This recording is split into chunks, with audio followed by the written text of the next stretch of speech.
Welcome to the Atlaran Adventuring Company. This is the world of Atlaran. Beyond the Forgotten Realms and perhaps not far from Exandria, Atlaran and her two-moon sky have seen leviathans, dissolutions, divine gates, and calamities. And that's only the last 5,000 years. Perhaps most distinct for her scars, Atlaran is host to a number of sacred or cursed sites, depending on whether you ask Bahamut or Asmodeus. Or perhaps you'll ask the old Balin gods, whom the world herself and her moons and star are named after. These places, like Mount Gear, the Monomarig Meteor, Drozdana, the Dawn Deep Trench, the Shattered Continent, the Greenhall Sea, the entirety of Garrett Eldathos, they all play parts in the world's fate. But it's the people that truly shape it. And every so often, little windows of time, short glimpses into exceptional people's lives, are plucked from the midst of the chaotic centuries, and we call them stories. They're not always epics of heroism and bravery.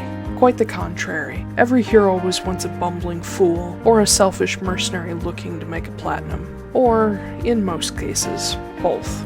And that brings us to our particular window in time, following in the footsteps of a scorned bard and her unlikely lone wolf companion. Or perhaps lone coyote is more apt.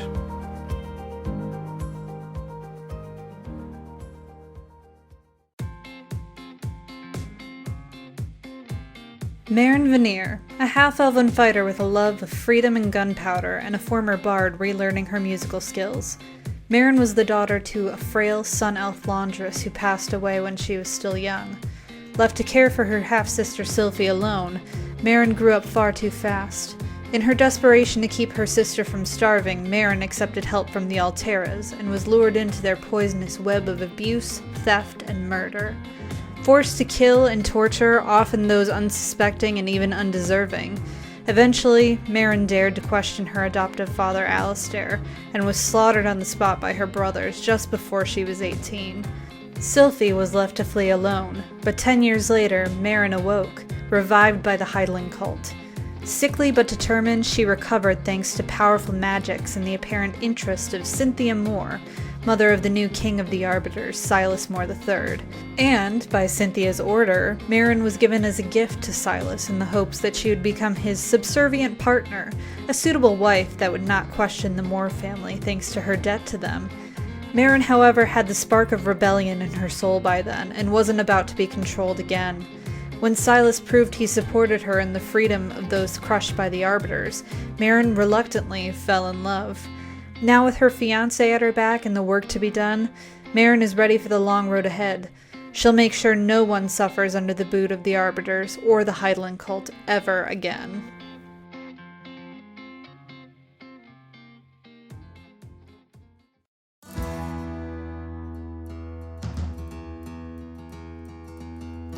Kit, just Kit, a shifter, or elucier, of the Coyote Totem and mildly devout cleric of Savros, the Balin god of mischief and wanderers.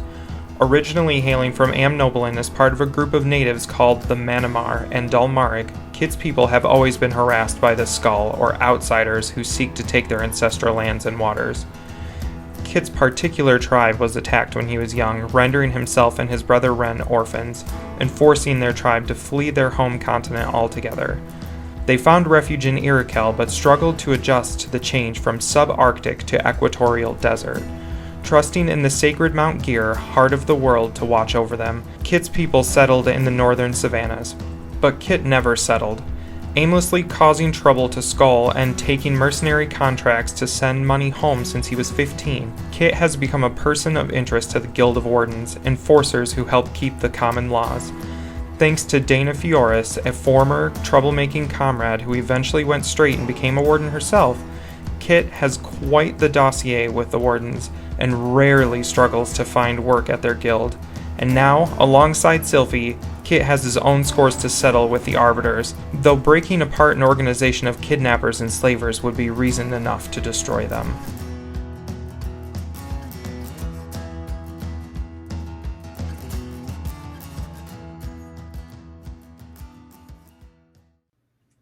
Hello, everybody, and welcome. Hi! Why? You said it wasn't gonna be super hot. Well, I mean, we're coming in hot, but not like super. It wasn't like immediately hot. It was like kind of takes a minute to set in. Anyway, It was a gentle simmer up into a boil. Yeah, it was a gentle burbling.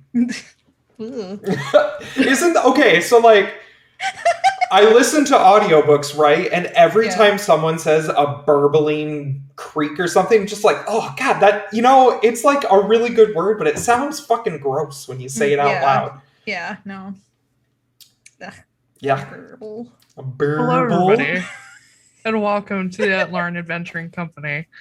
I'm your Dungeon Master, Taiylor Wallace, and joining me I have Astrid Knight. What up, bitches? Ooh. Oh. That's it for the night. All right. And Blake Wolfe. What? Don't feed ducks meth, yo.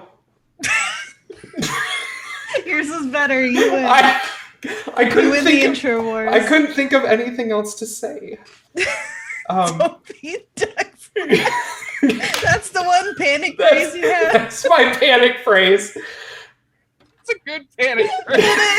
I love it.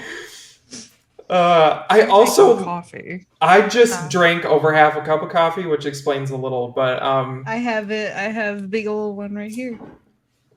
Mine is currently brewing. I'm so glad that you. We're both. I should have got mine. Go get it! God damn it! Hold on. Just pour it into the other one. Run! I'll be right back. So, in case anybody wants to know why I have meth on the brain, it's not because I do meth. It's because I learned this week that when you're on a dating app and someone puts a capital T in the word party, they mean Tina, which is a name for meth. I did not know that. So now I can actively avoid 90% of people on dating apps. Yeah. I just briefly, ever so briefly, dipped my toes back into Tinder. Oh god. Just to see, because like, as an ace person, you look for other ace people on dating apps to hang out with. True. Or to have like a platonic, like romantic but not sexual relationship with. And so I went on there looking, and I'm like, is every goddamn person on here an extrovert who smokes weed? Absolutely. Because if so, this is not the place for me. I have literally not met a single person on a dating app in months that is not a raging pothead. Well, it is legal here now. Yeah. So everyone is now like out and proud about how I thought it was going to be like, oh, it's legal, so now we're not going to do it because it's not cool anymore. But it turned out everybody was already like smoking themselves to death, and now they're just happy about it. I don't think we can discuss drugs too much on Twitter. Oh, okay. But I just wanted to say. Don't do drugs, kids. Yeah. Yeah. Don't. Unless they're really good. Unless they're cool. Wow. So much for that terms of service, guys. Yeah. I'm just quoting Game Grumps. It was not my personal advice. It was Dan Avedon. We weren't talking about like weed as in the drug. We were talking about weed as in like dandelions. Right. Yeah. Right. Yeah. Yeah. Do all the weed. Yeah. Do all the dandelions. Put some in your tea. Relax a little before your bed. You can even bake them into brownies. You can do a lot of stuff depending on how brave you are. Yeah. Anything's a dildo if you're brave enough. Yeah. That wasn't where I was going, but all right.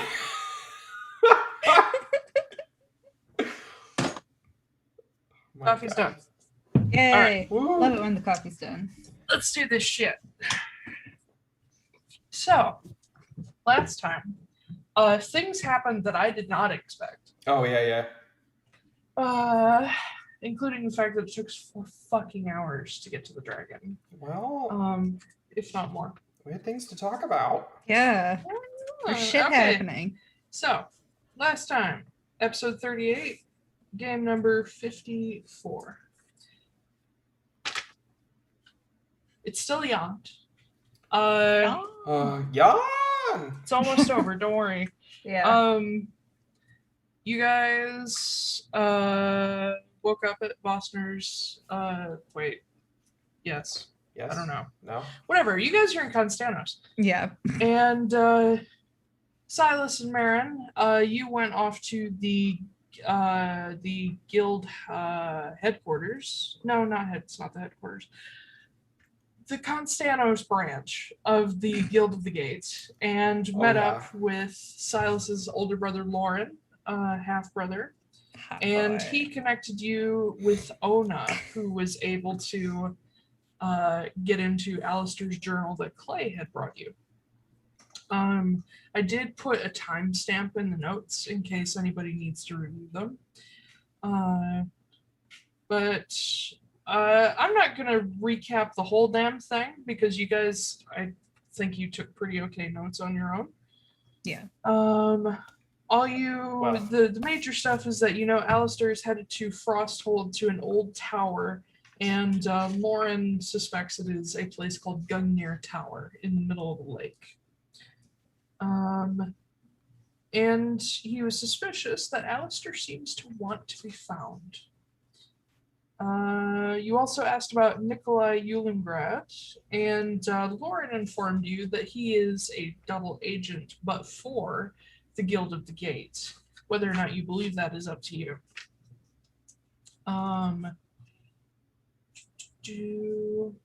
Alistair's journal also mentioned he hoped you guys succeeded in reviving Sylphie, which did not sit well with a few people.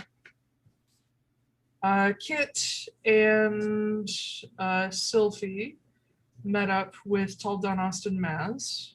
Sylphie was pretty resistant to actually talking to Taldanost. Kit basically updated her on things that are going on. Nyx got reunited with Taldanost, whom he is a piece of. Reunited. It feels so good. Okay, both of you used completely different timings. Yeah, I know. And notes, and I'm not happy about it.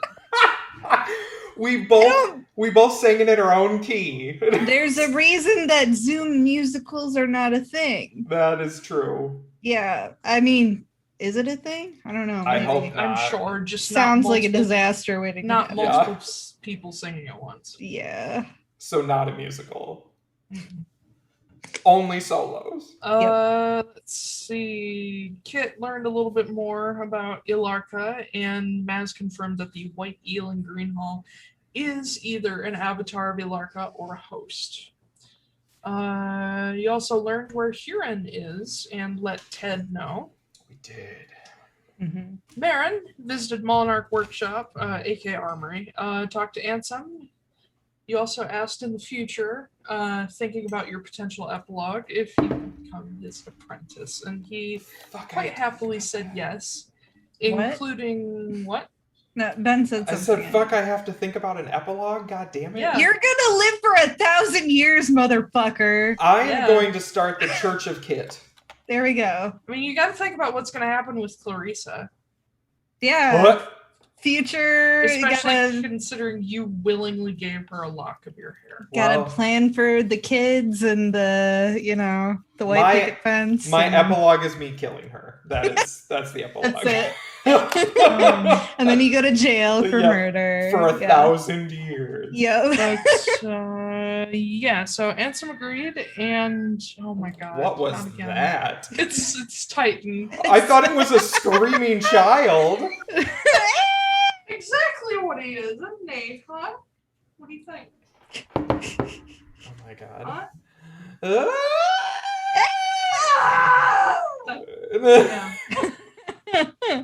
All right. But he gave you a Monarch Armory seal, and also recommended for Silas to learn at Pyrevale Temple if he wanted to continue on his path, because aesthetic. Hashtag aesthetic. He also offered to throw his own hat in the ring with getting the casters to help out with Moore's Rest. Got you covered. When y'all returned, Kit also went shopping. Clarissa got a Hero's Feast bowl and a jade circlet. Met a jade artisan named Clarissa, who is Rolfskevi. Yeah, skeevy is a light term for it. But I use that in very specific situations. I showed that to Corey last night, and we were both just fucking dying. It was That's why I highlighted it. The part where she like sniffs the hair, and you just have like the most visceral reaction ever. Yeah, it was so great. I have to rewatch it like 5 more times because I gotta catch everything. Yeah. Oh my god. And I have to also remember how to actually like play her because I need to use her again someday. God, it's horrific. Oh my god, I've never been prouder of myself for like a one and done character. I don't know if she'll ever show up again, but goddamn, I'm gonna keep her in my back pocket. Yeah. She is not allowed in the Obsidian Collective ever. Permabanned. Permabanned. From the Obsidian Collective. But anyway, you guys met up, exchanged everything you learned about, had a hero's feast in the morning. Marin and Sylphie talked a little bit about Alistair, hence more anger. And Sylphie proved that she had become an Oath of Vengeance paladin. Yes. So that's fun. In the morning, you guys went off to meet up with Zed Thala. And Marin did a pretty good job of trying to talk her down, but she still wanted something. Specifically the people responsible, or at least Lysander. So she took Sylphie and said, you can have this back when you get me what I want. Get me what I want. So Vossner joined you guys in a quick teleport over to Port Saris, where you managed to intimidate your way through a majority of the guards, and then had to fight off a couple Warforged. And then Kit, once again, unexpectedly, I was ready for a hell of a fight. Feeble-minded Lysander Courage, and you guys just fucking took him. So fuck both of you. Hell yeah. I didn't do that. That's why we didn't get the level up, is because we were just too fast. Also note, small lava flow from Mount Gear. Took Courage to Constanos to Zedzala, and she released Sylphie. Phalanx, her white dragon mate, ended up actually killing Courage. That's on my end. That's it, Taiylor's. Yeah. Yep. Fuck him. Gotta get Phalanx was actually the one to yo. kill Courage, and they shattered him. And he left you guys a shield-sized scale and said thank you for giving it down. Oh, I have to put that in my inventory. Yeah. Oh yeah. It's mine. You gave it to me. So I did. it is the same keep day. Everything. I know. It's the same day. It is late morning at this point. It is Yond the 25th. Yond. And you guys decided, fuck all this noise. We don't feel good about this. Let's just get to the fucking Guild of the Gate. So you're headed to the village of Arium outside of Constanos to hitch a ride on the airship. Also, Justine left you guys to head off and take over Moore's Rest. Go be a queen.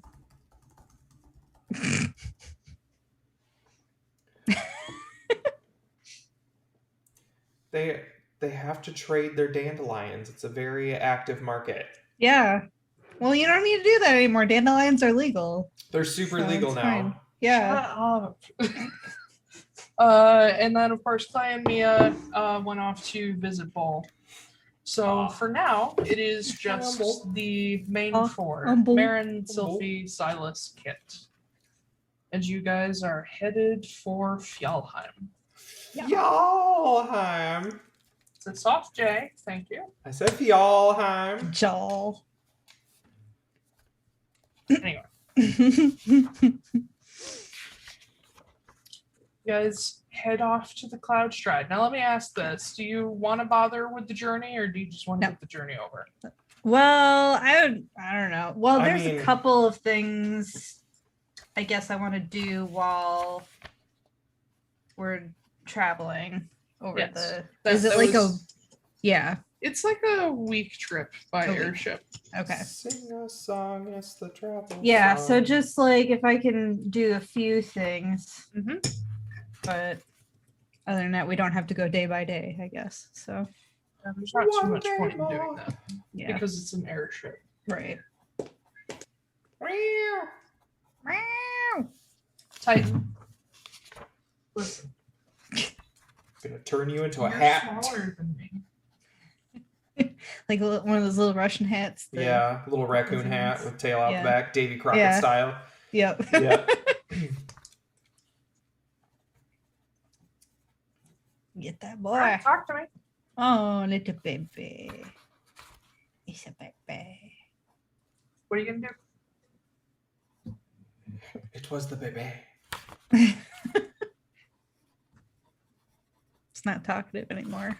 No, I'm talking to you. Oh, I thought you were talking to him. No, he doesn't meow when I'm holding on to him. Well, I don't know. Okay. So, first of all, when we are settled in to wherever we're staying on the ship, in private, I would like to give the Cynthia's glasses to Silas. Okay. Ooh. Yes. Just throw him. Right. Yeah, okay. Found So these after... glasses on your dead mom. Yeah, I'm gonna say it like that. Here you go. Here's your dead mom's after- fucking glasses. Have fun. Happy After Christmas, you guys... bitch. Good Lord. After you guys cast off from Constanos, yeah, and once you get going a ways over the Rosenza forest, you approach Silas and hand him the glasses, and he's just like, you just bring me the best gifts. Oh, I love him. Jesus. What? It's fucking ridiculous. Just your reaction, that loud laugh. Oh, sorry. The mic's probably way too close. No, it's No. fine. It's not a volume problem. It was just how your reaction. funny you thought it was. It was funny. I'll say to him, Kit gave them to me. Apparently he found them on your mom, obviously. Ben, this is supposed to be a serious conversation. Found these on your mom. Now they're yours. This is a serious conversation. You're good. No. I figured I would leave it up to you what you wanted to do with them, if you wanted to keep them or destroy them or what. And he, looking down at them, they've got like a crack through them, and sort of looks them over. Maybe I should find someone to fix these.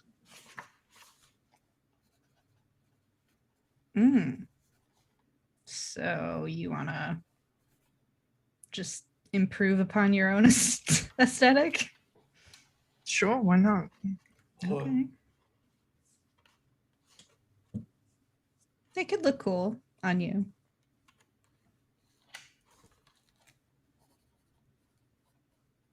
I really am just turning him into Silas Briarwood. Yeah, a little bit.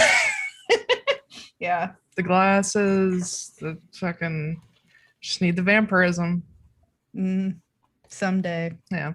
But he tucks that away into his bag. Says, well, let's see. Okay. It's up to you. Thank you. Of course. I mean, I wasn't going to let Kit keep him. I don't know what he was going to do with it. I can think of a few things that Kit might do. Yeah. I don't want to think about it.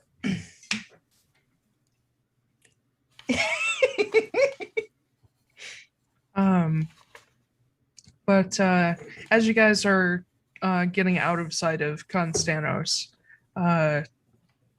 Silas sort of, he pulls you a little further off to the side, like to the bow of the ship, and quietly says, "Is Sylvie okay?"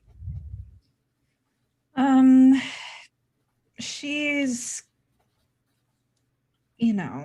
it's hard coming back, and with the way that she died, it's a lot to process. So I don't know how to answer that question. I don't think she is, but Well, I don't think any of us are really okay. yeah. Oh shit. Yeah.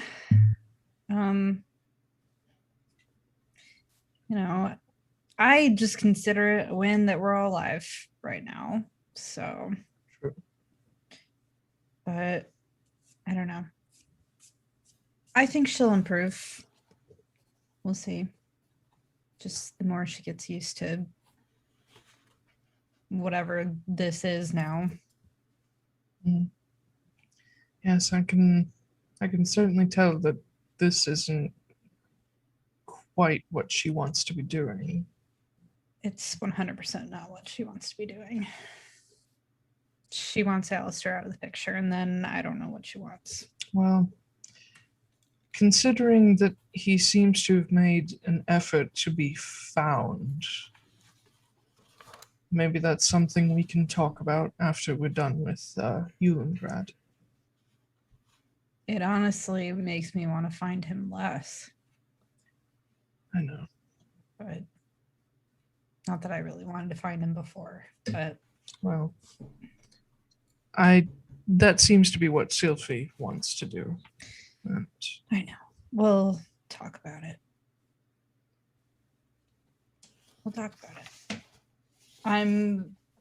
I'm thinking we should just take this all one step at a time and not make any crazy plans, because whenever we do that, then everything goes wrong. Yep. That's why I said we'll talk about it once we're done with this. Oh, god damn it, camera. Oh no. Back. There we go. Okay. Well, it'll be, I gotta stop saying it'll be fine, because I don't know that, but we'll manage. Yep. That's a good way of putting it. Are you okay?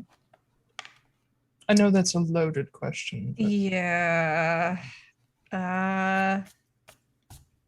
Doing more okay than I figured I would be. Okay. I asked Ansem if I could be his apprentice when this is all over. All right, so we're going to live in Constanos. I mean, it'll, who knows when that'll happen, or if. I mean, I probably should have talked to you first before we.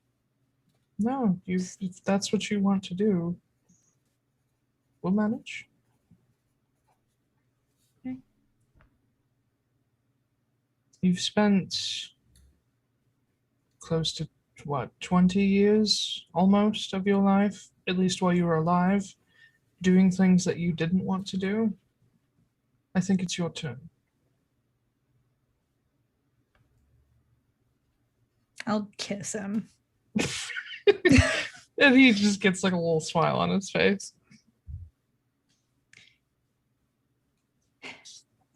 He also recommended I got something in my throat. He also recommended for you to maybe spend some time at Pyrevale, learn some stuff over there, get more in tune with your death side. I gave not that, but similar things some thought. I don't think I'll ever find someone else god level that I want to align myself with, but it could be beneficial to learn from several. Yeah. Because whether we like them or not, they exist. So. Yeah. It's just, that's far future stuff. So Also, speaking of, I actually had a realization the other day that I didn't bring up at the time because everybody was stressed out of their minds. The married hide. If all of these staves hold true, then the married hide is a piece of Dolthair. And I did not realize that at the time. Oh, how the turntables. Oh, how the turn. And I just wanted to put that out there in case anything happens. How do you feel about that, for one thing? Well, considering Kelley is her own being, and also part of me, I'm not that concerned.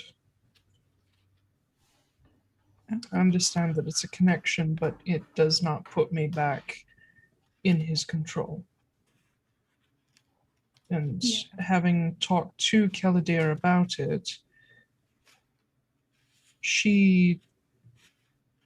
I explained to her my situation about the same that I've told you over time. And the Dolthair that exists now is not the one that she knows very well. He was already dead when she was created as the Married Hide. So I think it's safe to say she feels a closer connection with me than him. And I mean, if all else fails, I have no problem letting go of her if I have to. Really? I don't want to, but I will not bow to him again. And I've told her this as well, and she seems to agree. And you haven't heard anything from him at all? No weird dreams? No. Nothing that stood out. And you'll tell me if you do, right? Yes. Okay. If I had the genuine suspicion that he was following me, you'd be the first to know. Okay. I believe you. So I believe you. And you'll tell me if something similar happens. Of course. Oh.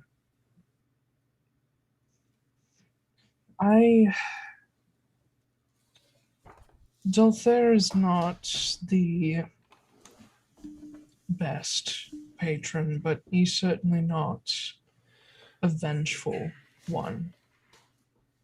He's jaded but neutral. I don't think, unless he desperately needed help, I don't think he's going to bother us too much. I would knock on wood when you say that. Well, this is an assumption, not a fact. Especially knowing that Kelley is part of him. Well, she gets to make her own decisions, and he'll have to deal with it. I get that, but if he finds out that... I don't know how dead gods feel about pieces of them being out there in the world. I don't either, but I say this not as the person who works with her or uses her power, but just as a fellow person. She's her own, and if he tries to lay claim to her, I'm going to kill him. I don't care what it takes. He doesn't get to control her. Okay. She and I have become rather close. I know the feeling. And what about you and Flameheart? Yeah, I mean, he's starting to try and manifest himself as a more coherent person shape in my mind. It's interesting, it's a little unsettling, but Yes. Yes, it's odd when you see a phantom out of the corner of your eye. like sitting at the table with all of us. Mm-hmm. It's a little like, okay. But Well, I am interested in possibly at some point going to Mount Gear. Apparently with the whole what was their fucking shit. What was the name of the Titan that Nomira. Nomira. Okay. Yeah. Just the fact that Nomira is there. Did I tell you that? Pretty sure. Oh yeah, we had to talk about. Yeah, we had a Mm-hmm. chat. Yeah. Like, oh, okay. I'll tell Silas then. Apparently, Nomira is who Flameheart's a part of, Right. and he's apparently she, they, He. Okay. Nomira is the Hearth Father. Okay. Apparently, he's at Mount Gear currently. That would make sense. Yeah. God damn it! What is wrong with my camera? What is happening? It's like the cord's fine. It's not moving. Nothing's happening. Okay.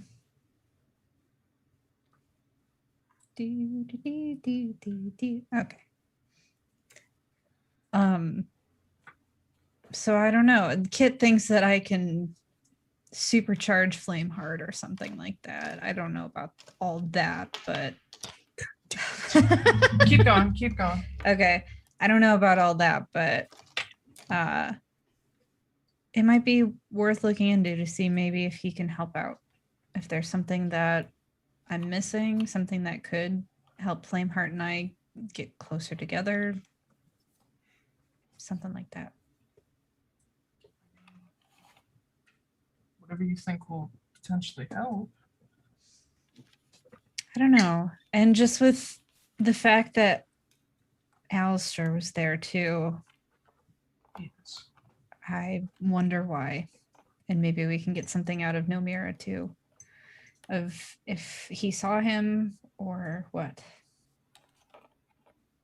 So it might be worth it to go over there. Kit planted a tree while we were there, so it'll be faster.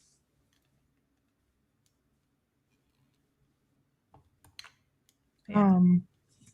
He nods and says, well, I've been thinking about those places, and if my theory is correct, there's a place like that for each of the staves. And it's what's called a Titan's place of power. So Mount Gear would belong to Nomira, and then Drozdana would belong to Tol Dunost. And then just for other example, the Ola Stave in Garoshel, there's a tree there that belongs to Hesperus and Laska. That would be the Ordenheit's place. I wonder about the Maritimes. I don't know. I'm not as versed in all that as. Those are the only 3 places I can really think of. I do wonder. It concerns me. Frosthold concerns me. Is it Alistair? Yeah, because he's going down there, and at the same time, we're dealing with a frost demon god. I hadn't put that together. Yeah, it wasn't my first thought, but when just the fact that those two things are coming together, the fact that Ilarka seems to be starting to make his presence more known, and then at the same time Alistair wants to be found. It just, I don't know. I'd have to do more research on it, which I'm not really the best researcher, but I don't know if I don't even know how liches are made. How do you make a lich? Well, that information is secret because it's so dangerous. And there's different ways, apparently, but each sort of has to figure it out for themselves. That's helpful. But the Guild of the Gate, thankfully, is one of the largest collections of dangerous information in the world at the moment. So there's a possibility that if we keep our intentions quiet from Eulengrad for a while, then we can potentially do some research while we're there. I got a spider on me or something. Get off me. Where is it? Okay. Where is it? Yep, and there's like a spider or something. Hold on. Okay. Run off camera.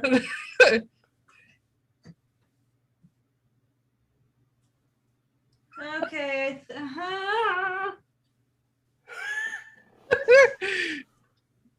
I felt it on my neck. Oh no. Just like run out real quick and like take your shirt off and make sure it's gone. She can't hear you. Hold on. Oh, there she goes. Oh my god.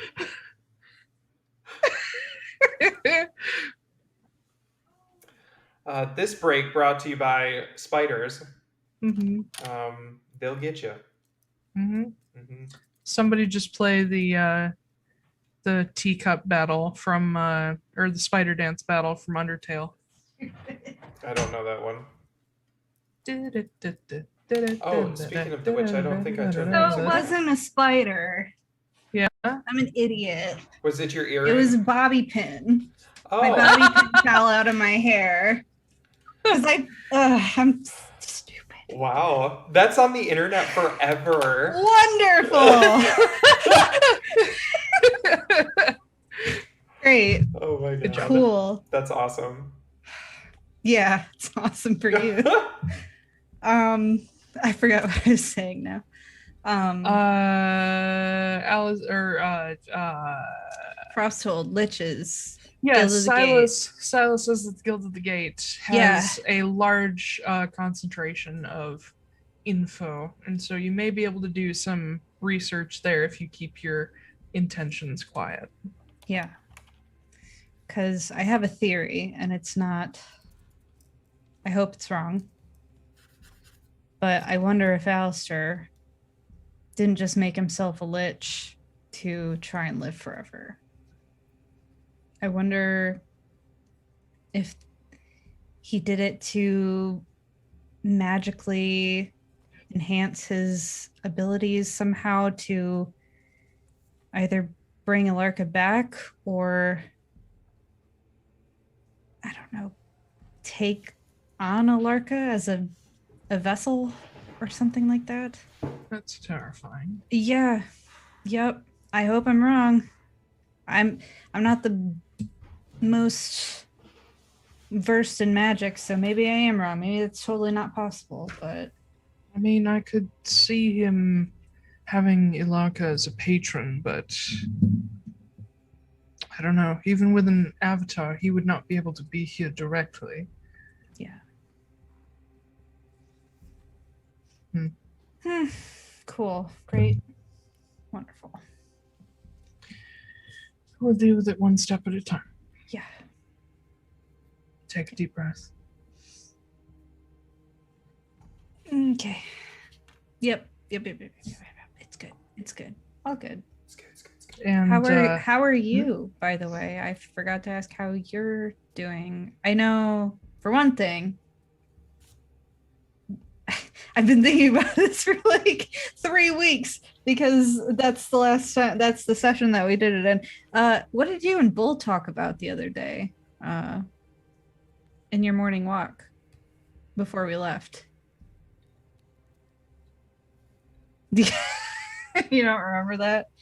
I'm trying to remember I remember It what was- you're talking about, but I can't remember what the context was. I woke up that morning that we were gonna resurrect Vinrith, and Sylphia was there instead of Silas, and he went on a walk with Bull. Mm-hmm. I know there was something specific they talked about, but I can't Oh. remember what it was. Okay. Oh god. I meant to ask this like last week or the week before, whenever it happened, but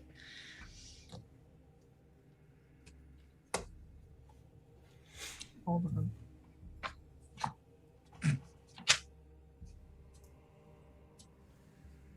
This lore check brought to you by spiders that are actually bobby pins. yeah. Yeah. Bobby pins. They'll get you. They're not spiders. Not yet. Not yet. You can make a spider out of a bobby pin. Oh, can you? Well, like if you like put them all together and they have a little. You just I think I magically summon a spider using only bobby pins. He was looking for some advice, and honestly, so was I at the same time. So we sort of tried to help each other out. He wanted my opinion on him staying with his mother. He was afraid that everyone would either be angry or feel betrayed.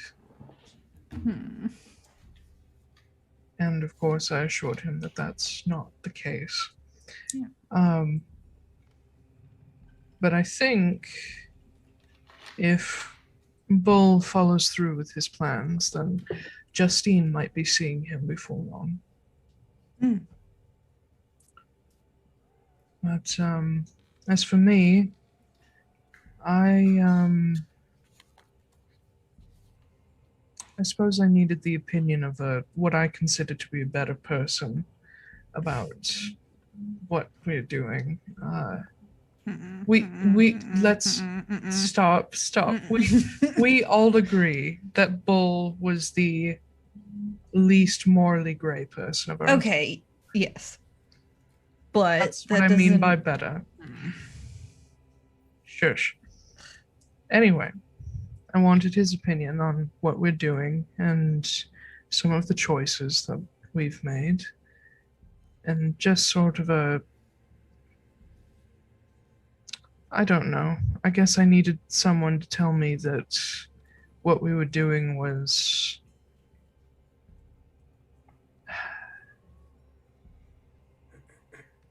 okay. Was good. Yeah.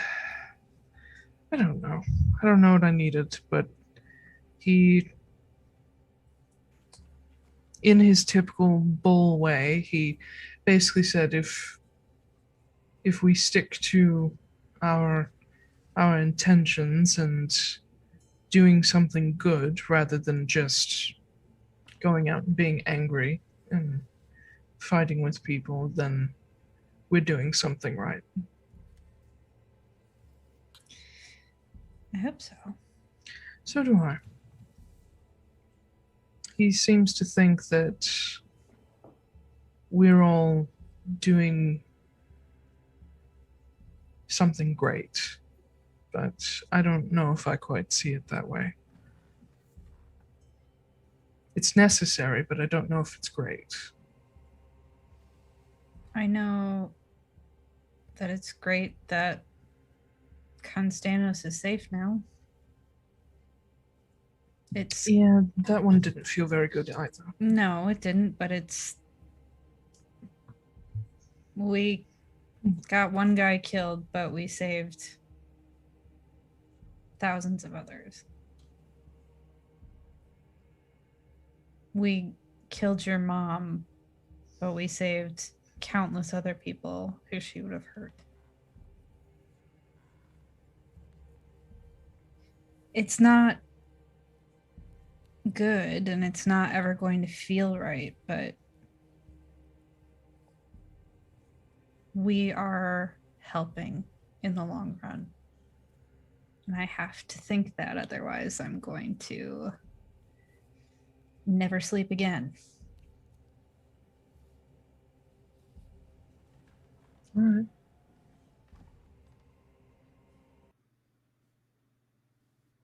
You're doing great things.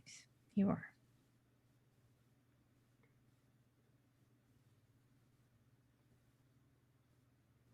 You are. Don't just go tell that to yourself. And he just like walks away Okay. to the other side of the ship, which, Yeah. while big, is not that far. Yeah. The other thing that I wanted to do over the week is, did Ona give us any like notes or translation like things for, or did she just give us back the journal as it was? She did give you back notes. Yeah. Okay. What I would do you like need to something particular? I just want to study them over the week to see if there's anything else that I can glean from them. Okay. Any like correlations or like things that I know about Alistair that I can like, I don't know, put some pieces together of trying to A, solve the mystery, and B, see like how fucked up he is now and stuff. So kind of trying to read between the lines to Yeah. see if you can get it. Okay. Yeah.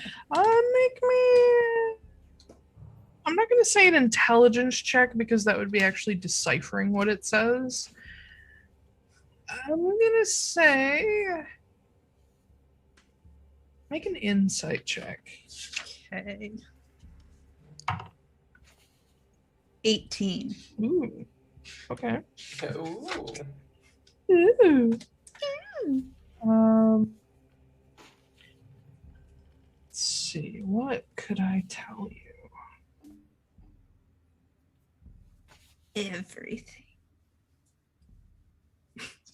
No. Not with an 18. You're going to need at Yeah. least a 45 for that. Yeah.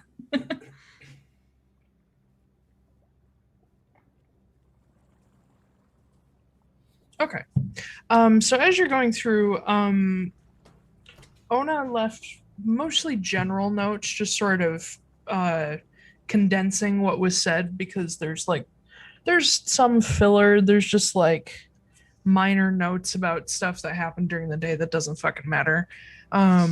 She basically wrote down all the important shit.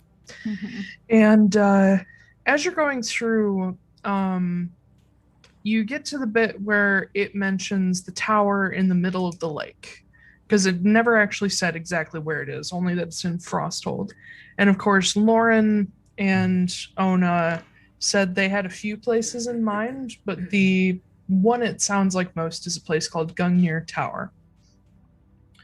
And as you're reading through, you notice that Alistair mentions landmarks, specifically places in Frosthold. And they're mentioned kind of out of order.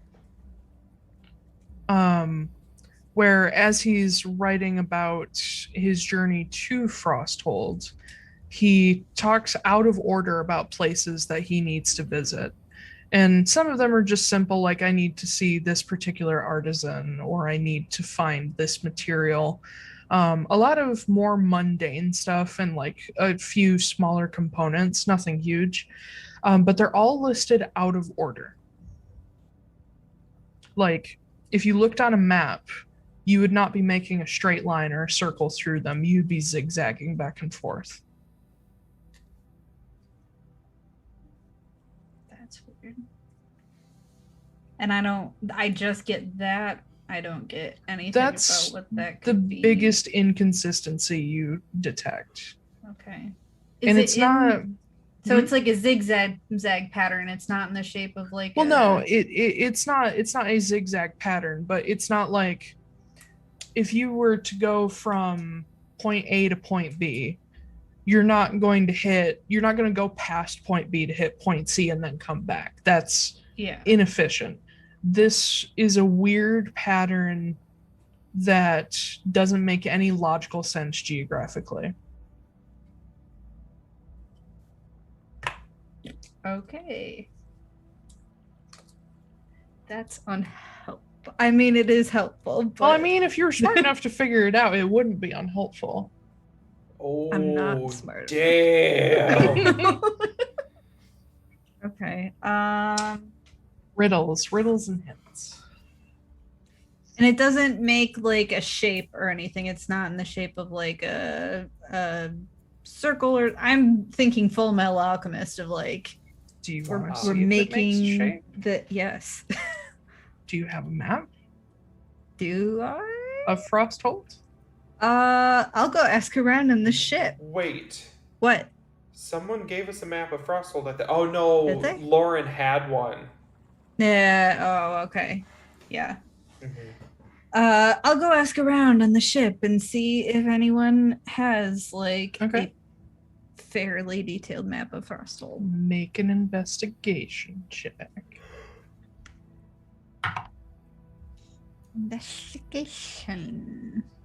13.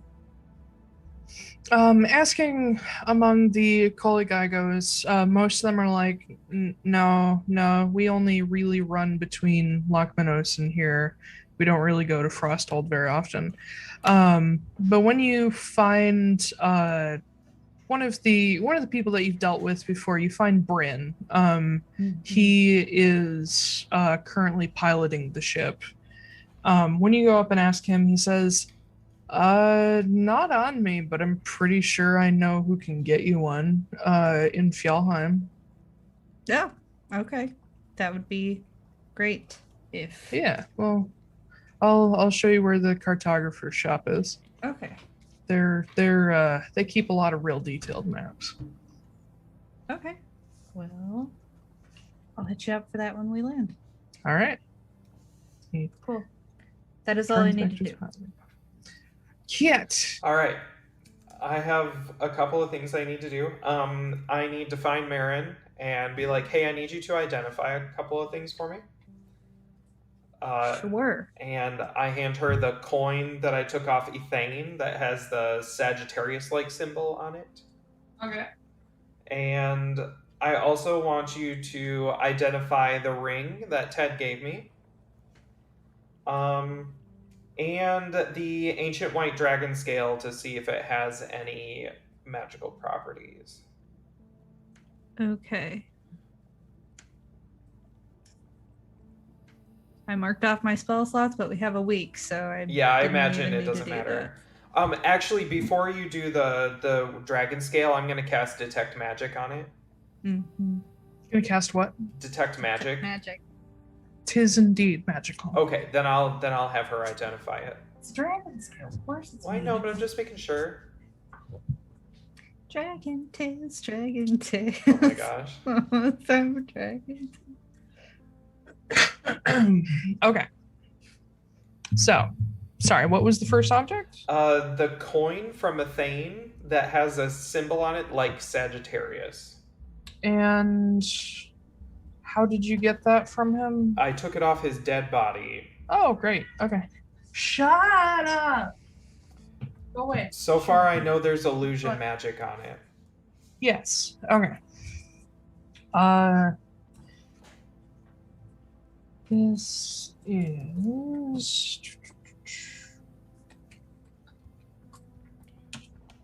I have it written down here somewhere. A coin of greater illusion. That would be cool, actually.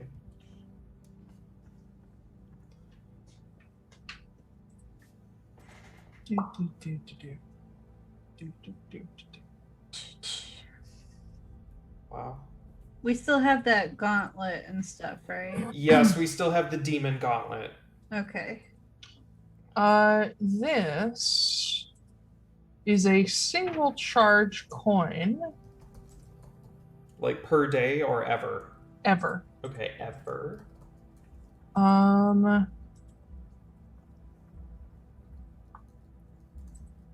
damn it, what does it do?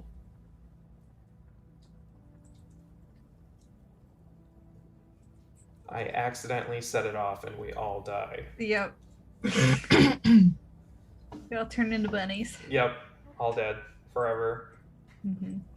We all turn into bunnies except for Silas, who turns into a hawk and he kills all of us. No. Yep. Because he's like an actual hawk with like hawk brain. Yep. So he's like, ooh, food. Caw-caw! Caw-caw! Oh, I forgot. Sylvie actually did turn into a bunny once. Yes, she did. Mm-hmm. I think that was a wild magic surge. It was. From Jax. GX. Jaxie the Tabaxi. Oh my god. I miss Jax. I love Jax. Jax was great. I worked so hard on that fucking accent. You did a good job. Thanks. Thanks. That's gonna be my next character. That's how they talk. And they just go, oh my god, thanks. Oh my god, thanks. Thank you. Have you seen that TikTok? That TikTok with the girl who's like, it's every girl from your hometown that ever got married, and like she's saying her vows, and she's like, if you would have told me that a year ago that I would be standing here today, I would have thought you were crazy. Oh my god. It's so funny. She's hilarious. All right. Sorry. I found Weird. it. True, but this- weird. Yeah. This coin has a single charge of the spell Illusory Dragon. Illusory Dragon spell. Dragon. Is that actually a spell? Yes, it is. Illusory It's in Dragon. Xanathar's Guide. Okay, I'm pulling Hold it on, I up. wanna look that up. Basically, what it does is it creates an illusion of a dragon. Dragon. A shadowy dragon. Oh my God, it's a that level can 8 spell. that can potentially frighten everything around it. And it can move around and exhale, all the shit. And I believe it can actually cause damage, but it cannot be hit. Each creature in the cone must make an intelligence saving throw, taking 7d6 damage Titan. of the chosen type. Okay. Buddy. So yeah. Save What? that for like. Oh, God. Bud. I'm definitely saving that. For when I'm we gonna go crush against your head, the boy. big bad. Okay, and then I'm also having her do the ring from Ted. Okay. The ring? Kitty, yeah, Rang. Oh, okay. the ring. All right. It is so it is a bone ring. Yeah. And it is imbued with the essentially primordial magic, which is my word essentially for old divine magic. Okay. And it doesn't actually do anything. Very similar to the whalebone ring. It doesn't do anything. Okay. The How magic about, comes from you. it comes from inside. Yeah. How about the ancient white dragon scale from Phalanx? That gives you resistance to cold damage. Just holding it? Having it equipped, yes. Oh, like a shield? Yes, like a shield. But it doesn't give me a boost to my AC. It would give you the same AC boost as a shield. You have to figure out a way to hold on to it like a shield, like you'd have to put a handle on it. Jesus Christ, Titan. But yeah, it essentially is a cold resistant shield if you put a handle on it. Cold resistance shield. Titan. Hey. And that's +2 to AC. Okay. Cool. Well, literally. Literally. All right. Can I also have you identify the jade circlet just to make sure there's not some crazy fucking curse on it? Sure. Actually, I'll cast Detect Magic. Does it glow? Yes. Will you please identify this fucking thing before I wear it? Yes. What kind of magic? School? Hold on, let me check. Divination magic. Necromancy. Oh god, divination. Alright. I will identify it. Okay. It is the circlet. You guys remember the Heidelin symbol that you guys found? Yes. How it makes the wearer easier to find by God. somebody who knows the object. Oh no! That's what it is. She's gonna track you down, boy. But I still have the amulet of no find me. You do. Do I know that they would cancel each other out? No, you don't. I look at Marin and I'm like, so I have an idea. Is this enchanted? Yes. Hang on, let me look at my spells.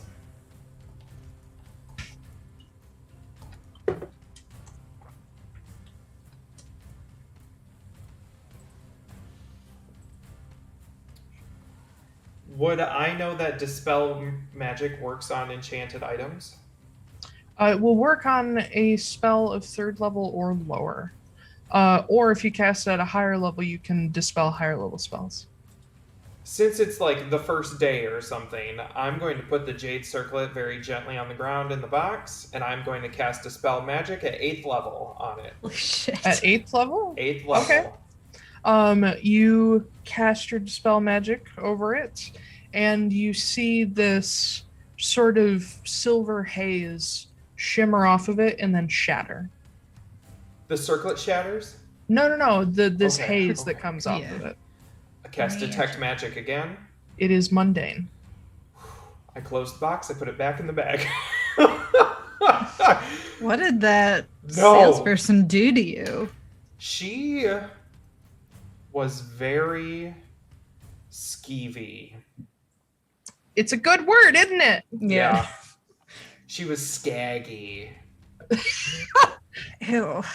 Yeah. I also was trying to talk her down, and I gave her like 3 pieces of my hair, and I'm thinking now, after seeing this, that might have been a terrible idea. You think? Yeah. Yeah. Why would you give someone your hair if they skeeved you out? I didn't know she was magically skeevy. I just thought she was normal skeevy. Literally described to you what she was. No, I know. Okay. Well, 16. I guess Kit wouldn't know, but Yeah. those are your own actions, so. Don't worry, as soon as we There you see go. her, we will kill her. It's fine. Okay. We'll talk about that, I guess. Yeah. Okay. Well, yeah. So, anything we need to catch up on? Need to check in emotionally, grammatically? Do you want to check in on me emotionally? Do I? Is that a good... Do I want to? Are you, like, on a scale of 1 to... 1 being I'm fine to 10 being I wish I was dead, where are you right now? Like a 6. Yeah, that's too much for me. Okay. Good talk. Yeah. Cool. Question. What? Do we want to... I planted that tree in Port Saris. Mm-hmm. Are we going to go back to Mount Gear? That is a possibility. Yeah. I'm a little concerned about the volcano erupting. I would like to talk to Namira, if I could. Okay. So. I mean, that makes sense. That's where he lives, so... Yeah, yes. So, at some point, we can go back. I don't know when that will be. I think that will be determined by how well this whole trip goes, so. Gotcha. Yeah. Are you, do we know that Nikolai, what color dragon is he? He's golden dragonborn. Gold. Fire. Okay. What do they... Is it fire? Fire resistance. Well, that's not helpful. God damn it. But don't worry, I got all the ice shit. I'm never gonna use... If he breathes fire, you're resistant to fire now. Yeah, sure. You can't have it all. Whoa. You know, super powerful sentient magic weapon, no big. That's okay. I've got 2 legendary items now. Yeah, and one of them is cursed all to fuck. I just want to use my incinerating shells. I want to do, whoops. but I can't. I can't. So, one other thing I might have done while I was getting that gem-encrusted bowl for us, I sold some drugs to a child who was running the shop. I walk away. Okay. I mean... Can't deal with it. He was like 17, it's fine. Nope, can't deal with it. Don't tell me illegal things anymore. What else do I want to do? Do I want to do anything else? I'm going to send a message to... that was the other thing I wanted. Okay, no, go ahead. I'm going to use my scroll. I'm going to send a message to Votsec Lucas and ask him how things are going. And also, please send this back. It does not send. Good to know. Good to know. Since Votsec most likely can't jump planes, Votsec might be dead. Oh no. Oh no. I mean, good riddance, but fuck. That could also mean that the cult killed him and put him in the chamber pot of resurrection, whatever it's called. Sister, that's the word. I couldn't think of it. The chamber pot of resurrection. Yeah, that. Okay. I'm also going to... You're so straight-faced right now, Taiylor, and I don't like it. Yeah. I'm just sitting here thinking, I feel so respected, me and my lore. What? The chamber pot of resurrection. Chamber pot of secrets. Yes. Yeah. Oh my god. That's a parody that exists. Oh, I'm sure. Does it really? Yes, it does. There was someone else I was going to send a message to. Ren, Carol. No, it wasn't Ren or Carol. Well, Ren's enrolled, and we already know Ren's that. fine. Fuck. Who were we just talking about? Nomira? Ted? I guess I'll call Ted. I'm going to take out the ring and, like, rub the ring. You're like, Ted! Need to talk to you. Twist it 3 times. Blow on it. Nothing happens. Okay. Well. Are there any other names in here of people that I want to send shit to?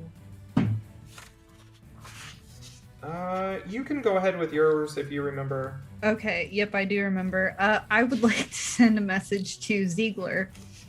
Okay. I would like to ask him how everything's going with the business. I forgot about that. Yeah. Yeah, just like keep him updated. I'm not going to tell him about Sylphie. I'm just going to ask him business stuff. Let me check my shit. Okay. How much money have we made? Yeah. Because I am running a little low, not gonna lie. I say that and I have like 2,000 gold or something like that, but... We'll just pop over to Volthira, pick up all our gold, and then leave. And then peace out. Sylphie and Ziegler can bang, and then... Perfect. Yeah, everything's good. Careful what you wish for. When did you guys last see him? Oh, That it's was been a long while. time ago. It was well before... It was before we went in the to fall. Seeger Rayafir. No, it was in Seeger Rayafir. Yeah. Oh yeah. Okay. Yeah. So before So it was Yule. months ago. Yeah, before the never-ending Yule. Yeah. And now the never-ending Yond. Yule is in Yarn. This is. That's how long Yond is. That's Yeah, terrible. and Yule's 10 days or 9 days of Yond. This is the end of the campaign. We finally break into another month and everybody dies. Well, yeah. Tomorrow is the start of Balder, so yeah. Here we go. Ziegler signs on with a crew of 10 for 2 gold per person a week, starting Saurus the 7th. Aboard the Kit and Caboodle. The Kit and Caboodle. Okay, and Saurus was in summer, so it's now. Well, it's winter in the northern hemisphere. Okay. Yeah, you send your message off to him, and it doesn't take terribly long to get a message back. 1 second, I just need to check the calendar. Because I need to know, 1, where he is, and 2, how much money he has. So much money. Saurus was in autumn, so it's been... Yeah, it's brown. Yeah, it's brown. It is just shy of 1, 2, 3... Just shy of 4 months. Damn. That feeling when you put your Sims on fast mode and you just don't check it for an hour. Yeah. What specifically do you ask him about? Give us an update on finances.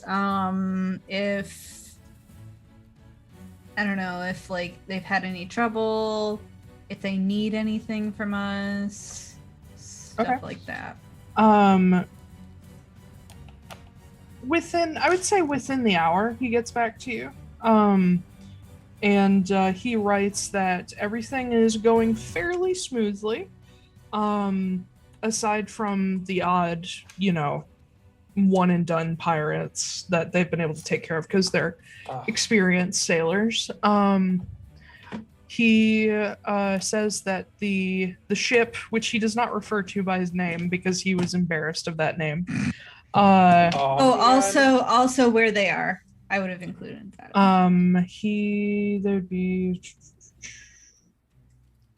They would be on their way to Volfira at the moment. They're just out of Seeger Rayfear. But he says that otherwise the ship is in pretty good shape. He's hired on a couple extra crew just to help around. And he reports that you guys have something in the vicinity of about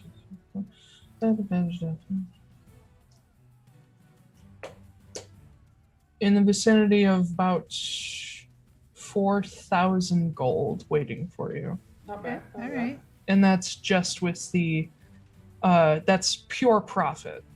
Yeah. Everything else has already been taken out of that to pay for like wages and whatnot. And of course they're keeping some for actual supplies. Right. But he does send back also that he has been in touch with some shipwrights who could potentially build more ships to expand the trade if you so chose.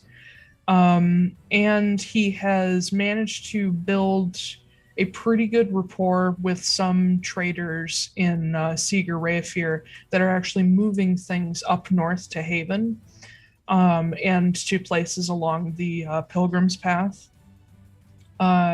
So they're starting to buy more things in Volfira, like handmade stuff, and actually buying things in Seeger Rayfear to send overland with this person. So they're Ziegler's essentially sponsoring this overland trade route as well, and he expects within a couple months you guys will have even more coming in. Yes.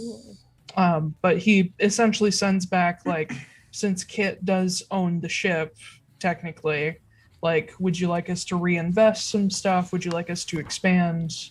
Would you like us to send money somewhere? Let us know.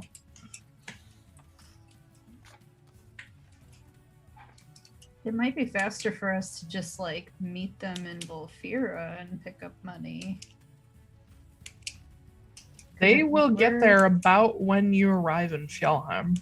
Yeah, and if we, I don't know, depending on how good things go in Fjallheim, we could just pop over there. Are you telling me this? Yeah, I think eventually I'll just like give you the quick rundown, and I'm like, it might just be faster to pop over there if there's a tree in Fjallheim that we can just zip in and out of. Well, it might be, but maybe we should have them build another ship.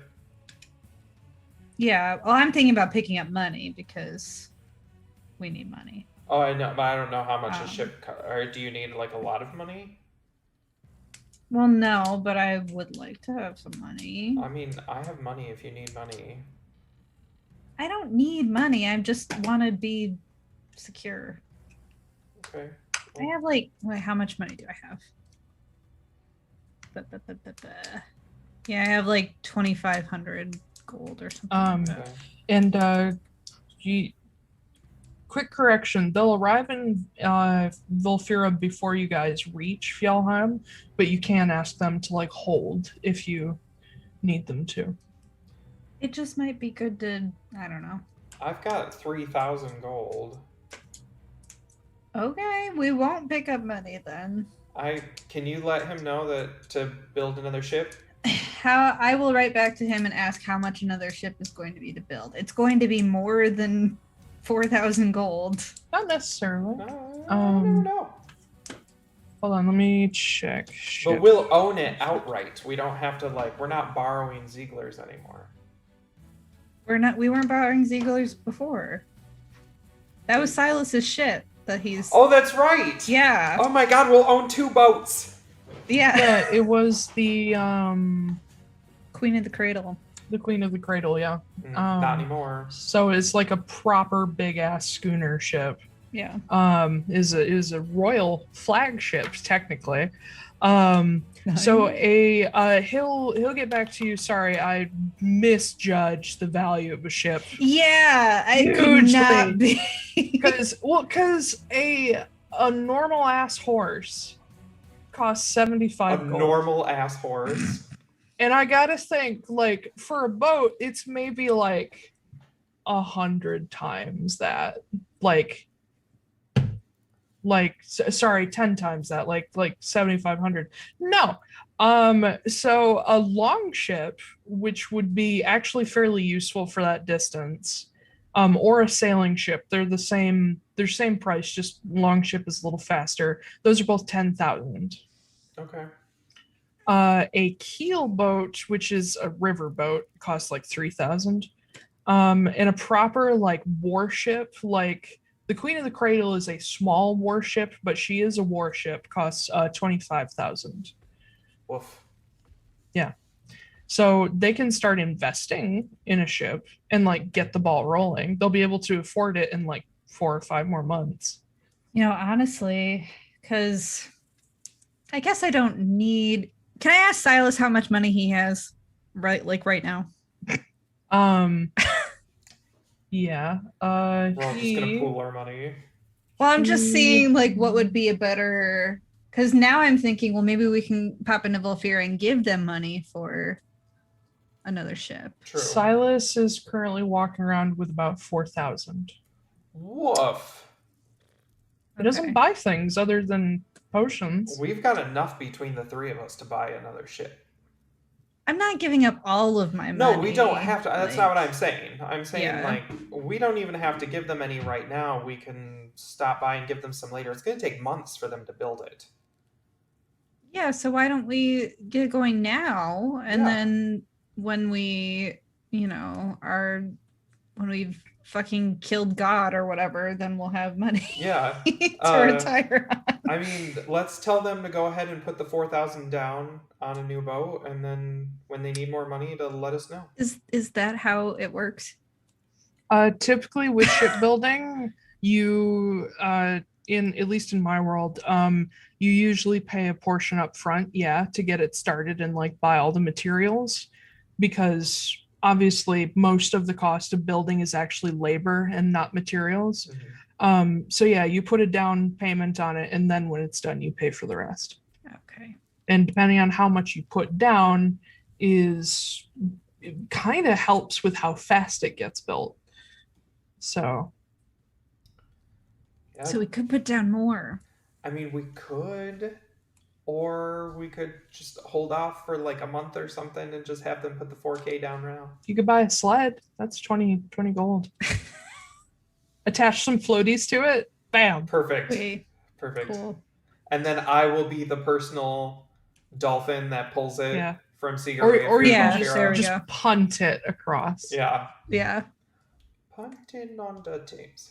All right. I will send him back a message saying just put the 4K toward a smallish boat. A longboat. And yeah. You want a long ship? Yeah, long ship. Okay. That's the second fastest option. So yeah, that'll be pretty good. Yeah, he sends back like, got it, will do, and we'll let you know as soon as it's done. Perfect. I will also send him back and say, P.S. I know that you and my sister knew each other. We were able to resurrect her, so you might see her next time we meet. This response takes a little longer.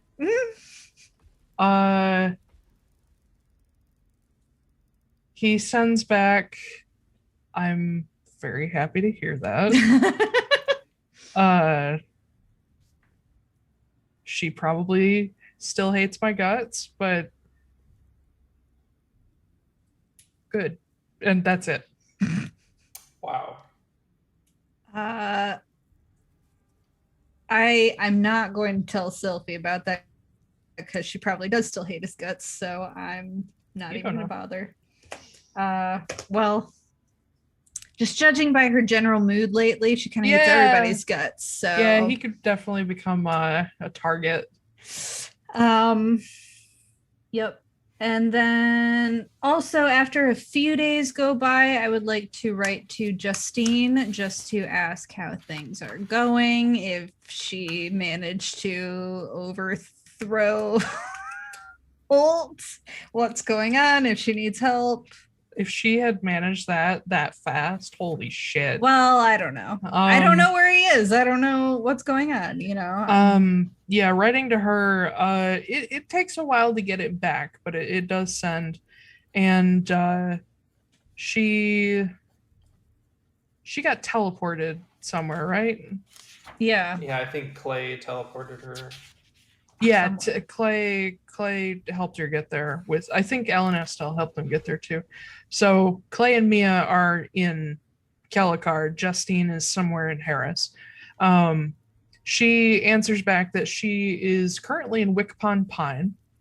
And thankfully, being that she is the only blonde Moor, most people don't recognize her. Also, she spent most of her time away from Moore's Rest for the past few years.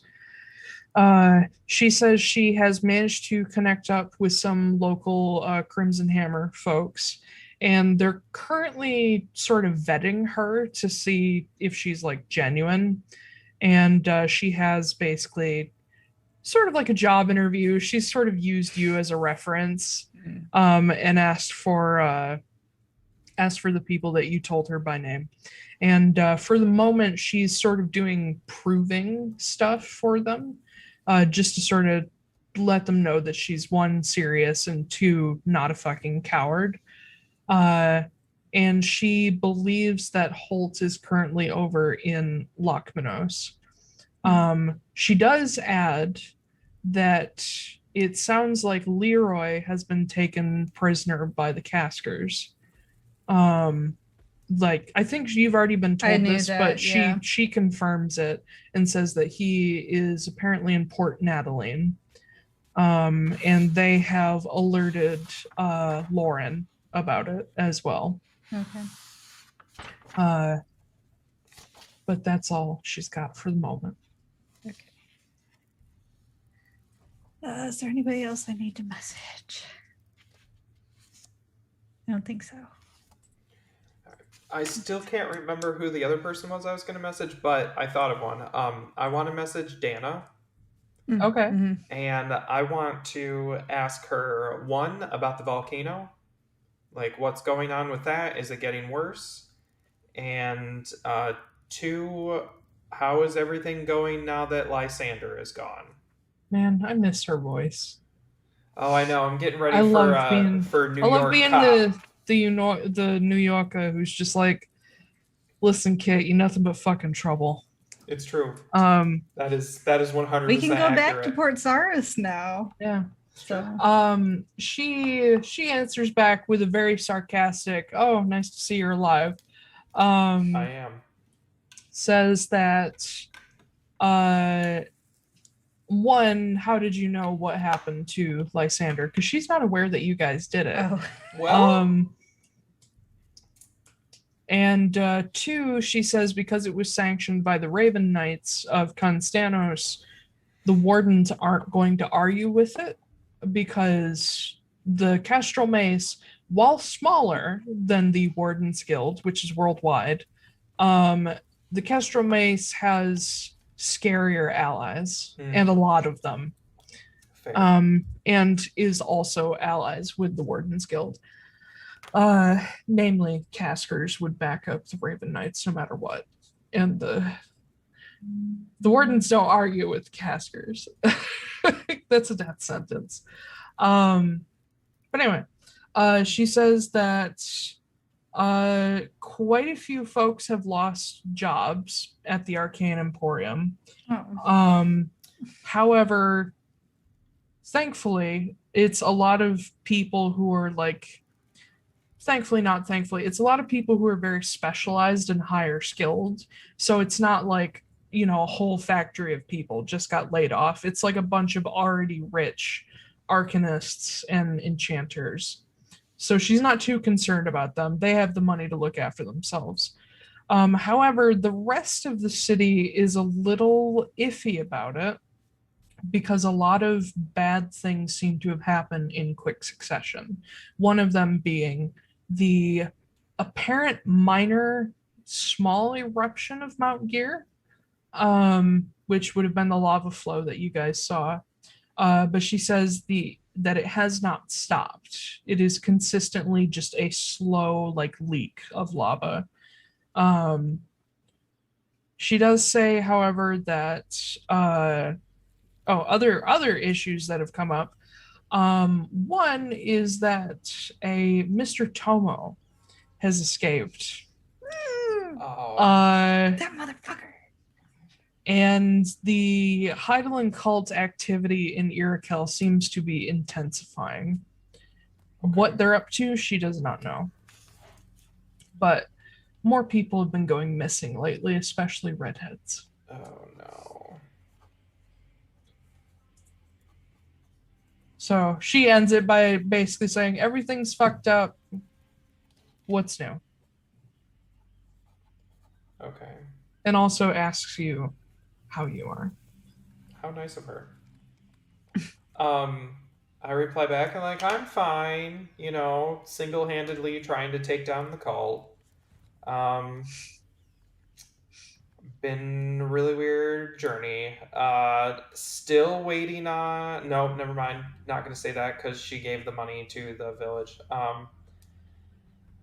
Have you heard anything about Volfira? And do you know where Tomo is? When she answers back, she says, Volfira seems to be pretty good as far as she knows. They've been seeing a lot more trade recently, thanks to some shipping lines. She does not realize that they belong to you. Weird. And at least in northern Irakel, no one seems to be bothering them. What was your other question? Does she know where Tomo is? Or have any idea where he went? She does not. The only thing they know is that he was in prison. He had been moved to another city with a more high security prison. And once they got him secured there, He basically got a bunch of people under his thumb really fast, Mm. and one day he just fucking disappeared Cool. without a trace. Interesting. So, yeah, magic was probably involved. Magic. Magic. All right, I'm just. I just threw. So, after she gets done sending me that, I'm going to put the scroll away, and I'm going to cast Scrying on Tomo. Okay. Because we're doing all this before we go, so I can just like do whatever spell I want. Mm-hmm. Yes. What level spell is that? Fifth level. I might ask you to do something for me then. I can do it twice in one day. Oh, okay.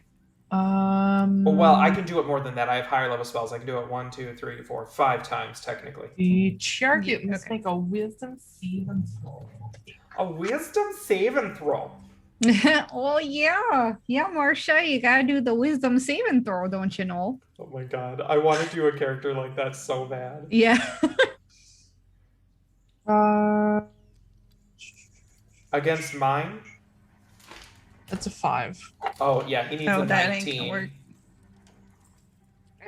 All right. So I'm scrying on Tomo.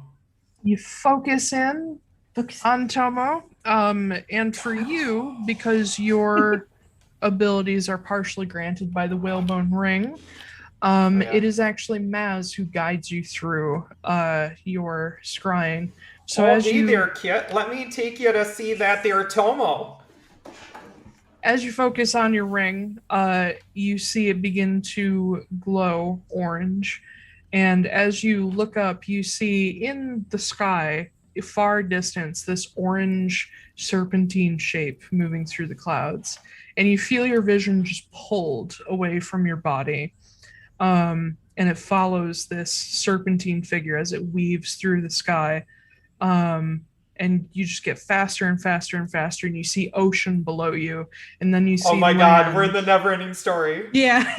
Turn around. And you see off to your left, you see Mount Gear looming in the distance, the lava flow coming down, and your vision is then suddenly pulled down toward this place that at first looking at it, you think maybe it's the ruins of some kind of like castle or citadel. But you see these concentric rings of like stone circles going outward, each of them separated by maybe like a half mile. And as you're pulled in closer, you realize that these rings are not like walls, they're actually standing stones, like Stonehenge, but they're miles and miles and miles around, getting smaller and smaller and looking slightly newer as they go inward. Okay. And in each sort of concentric ring, the further out you go, the more barren and arid the land becomes. The closer to the center, the more grass and like bushes you see. And in the very center, a space that is maybe like 1,000 feet across, this central circle, you see on the edge of it, there is this sort of ruined old stone temple. And standing in front of it is this moss and vine covered statue of a very familiar figure to you, the figure of Atlaran, this tall, broad woman in a shoulderless dress whose dress just sort of fades away into mosses and flowers and grasses, even in the stonework. And she is overlooking the rest of this space, in which you see a single tree. One that you did not plant because you've never been here. Mm-hmm. It is a very, very large oak tree that has roots that span out almost 500 feet. And the tree itself is somewhere in the vicinity of like 200 feet tall. So it's huge. It's like the size of a sequoia tree. Okay. And looking down at it, as your vision sort of focuses in and the sensor finds its target, you see sitting on the roots with an apple in his hand and a knife jammed into the root next to him is Tomo. And he's just sitting there, occasionally takes the knife, like peels off a piece of the apple and eats it. He seems to be waiting. And you see he's in really ragged clothes, very different from what you first met him with. This little sandy tan fox, like fennec fox. And he's just sort of scanning back and forth, occasionally gets up, walks around the tree just to survey the area. And the sensor follows him until eventually you see in the distance, blurry because you can't focus on it, figures approaching, and Tomo takes the knife and just waits quietly. Eventually a human comes into focus and they start talking to each other. 10 feet. See and hear through the sensors if you were there. So you hear them speaking in common, and the man essentially tells him, we almost have a passage set up for you. It'll be a couple more days until the ship arrives. And Tomo seems frustrated, but he kind of sighs and just sort of chucks the knife at the tree, and it lands in the bark and says, all right, just hurry it up and get here as soon as possible to pick me up. And the man nods, and Tomo hands him over several coins, and all of the people who are standing in the distance, they all get on their horses and leave, and Tomo stays there. Eventually, before the 10 minutes is up, he goes toward the temple, the ruined temple, goes inside and shuts the door before your scrying ends. Okay. Interesting. Now, at the beginning of this, you said I saw Mount Gear in the distance? You can see Mount Gear from almost anywhere near Kell. Oh, okay. Did it look closer or did it look further away? For this place, let me double check my map.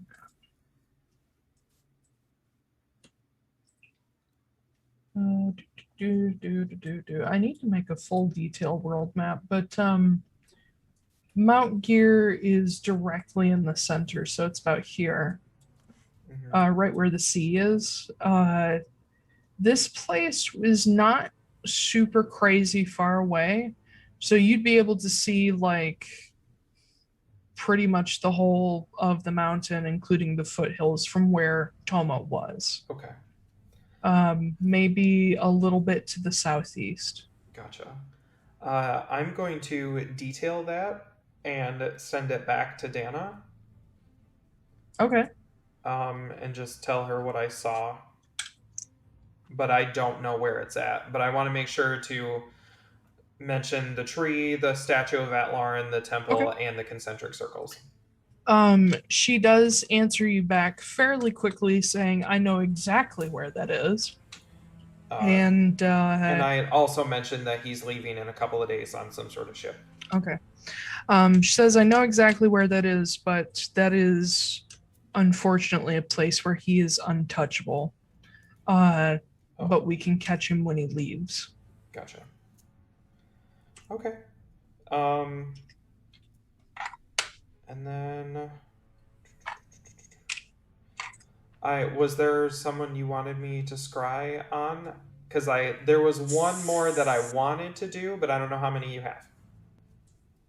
Well, we also have like 5 days or something like that. Yeah, that's true. So, I don't know if it's gonna work, but if we could scry on Kellogg and or Alistair, that would be nice. I can give both of those a try, but I have a feeling they're both gonna save. Probably, yeah, I think so too, but I don't know. Or if they have protection, which is high chance as well. Yeah, it's worth a shot. Okay, I will try to scry on both of those people. Okay, who first? Let's go with Kellogg first. All right. Needs a wisdom save of 19.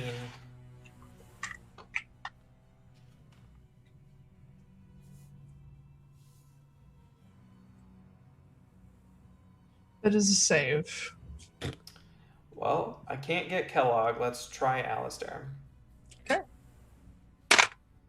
Ooh, that's a natural 1. All right. Hey! So, this is gonna be fun. All right. So similar to your first scrying, your vision is pulled away from your body again. This time heading southeast, and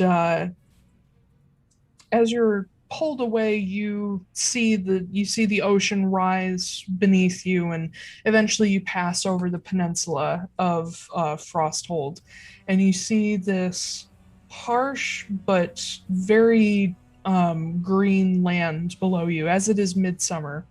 Early summer.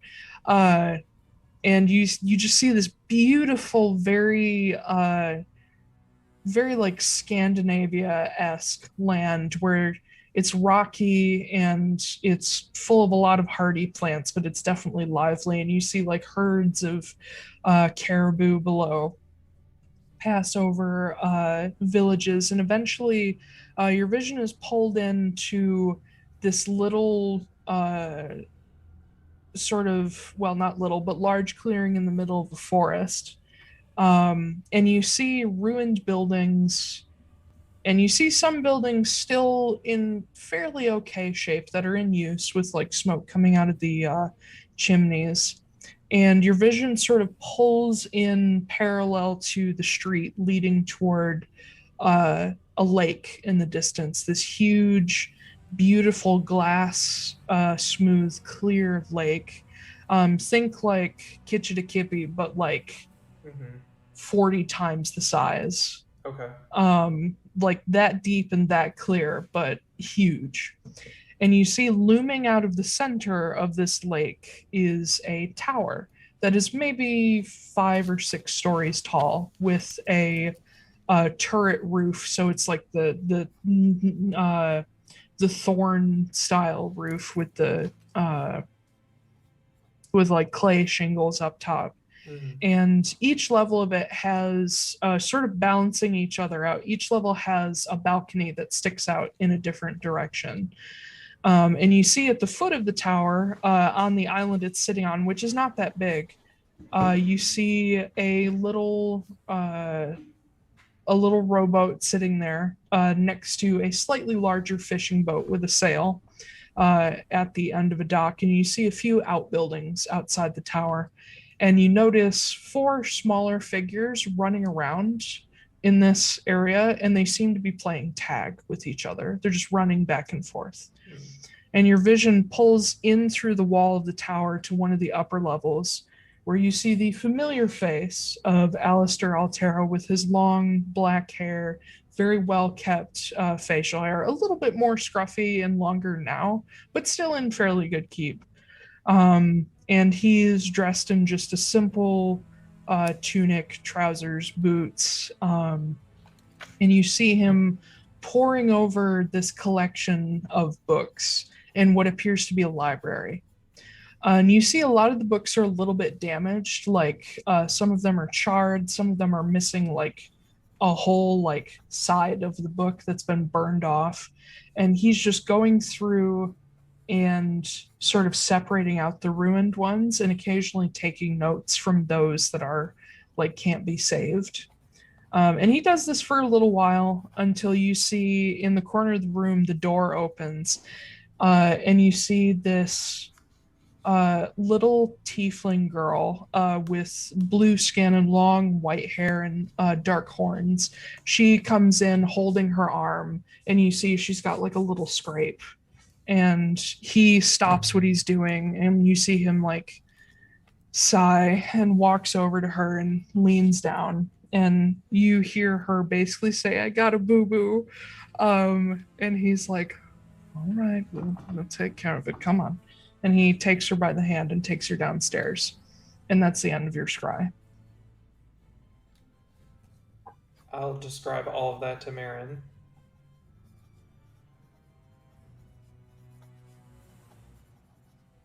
You're sure that's what you saw? I mean, that's what happened. He almost looks like he's living a normal life, which is weird. And he didn't do anything to that little girl? No, he looked like he was going to help her.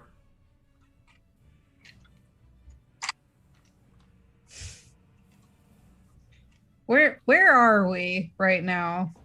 I'm going to assume this is still within the first few days. So you guys are currently... No, I mean like on the ship. Where? Oh, I don't know. Where are you? I don't know. We could be in the cabin, like your that's room fine. or something like that? Okay. If there's a chair in here, I'm just going to like kick it over. Okay. You kick the chair. Wow. Its feelings are hurt. Yeah. Oh my god. The chair takes 3 damage. Just falls apart. The chair cries out. Ah! I laugh, you laugh, the chair laughs, we kill the chair. Are you okay? When we got scrapes, he never did that. He told us to get over it. I wonder what we he's never doing. ran to him for comfort. Right? The kids were outside playing. It looked weirdly comfortable.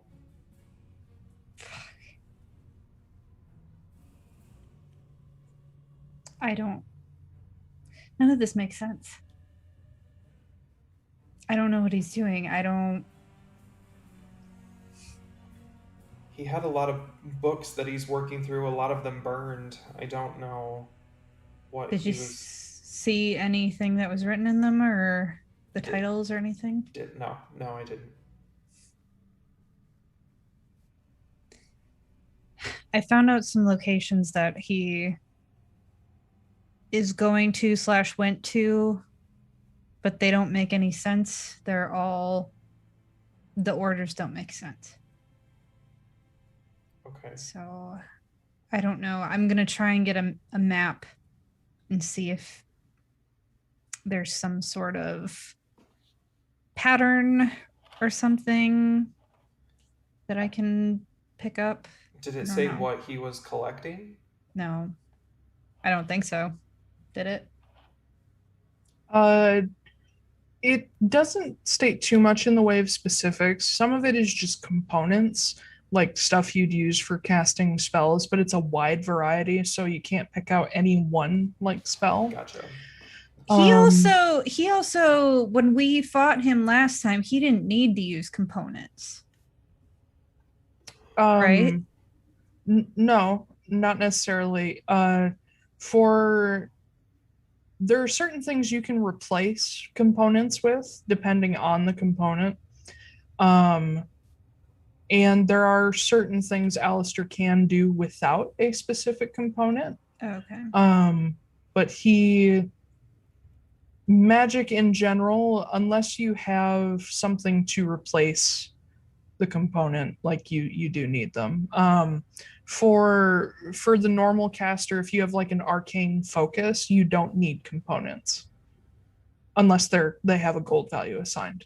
Okay. Yeah, I don't know. Nothing special. I wonder what he's up to. I highly doubt that he's just deciding to collect all this power and then fucking off to become dad of the year. Yeah, I don't think it's innocent. I just don't know what he's doing. Whatever it is, it's going to be, if we do go to stop him, it's going to be that much harder because those kids care about him. Kit, about that moment, oh god, you hear a voice in your head go, I saw that. Oh Who is It's it? Alistair? Alistair. Oh. Is that all he says?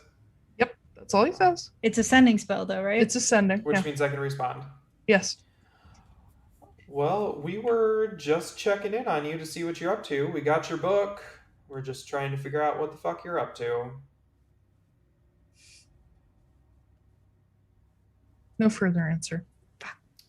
Huh. Well, he saw me. What did he say? He just said that he saw me. And what did you say? I told him we have the book. We're trying to figure out what the hell he's up to, and he's not responding.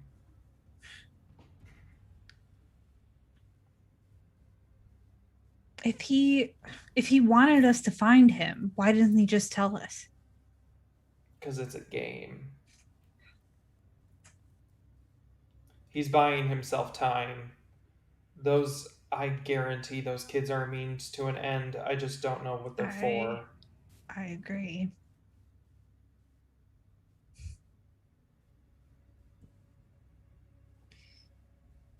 Okay, cool. Wonderful. If I ever come to you ever again and ask you to do that, to spy on him, don't do it. Oh, okay. All right. Yeah. Cool. Thank you. I'll leave. Course. All right. Bye. Shit, what was the last one I was gonna do? There's someone I was gonna scry on that I can't fucking remember again. Sorry. That's okay. It's just me. I should have wrote it down. Is it anybody on the list here? Let me look. Oh shit, I forgot to bring up Roll20. Yeah, I'm gonna scry on Dinky. Oh no. Actually, is Dinky still alive? No. No, Dinky's dead. Dinky's fucking dead. Yeah. That's right. Super dead. Super deadsies. I'm gonna bring. Dinrith killed him. I'm gonna bring. And you Dinky brought back him to back. life. Oh, that's right. I forgot about that.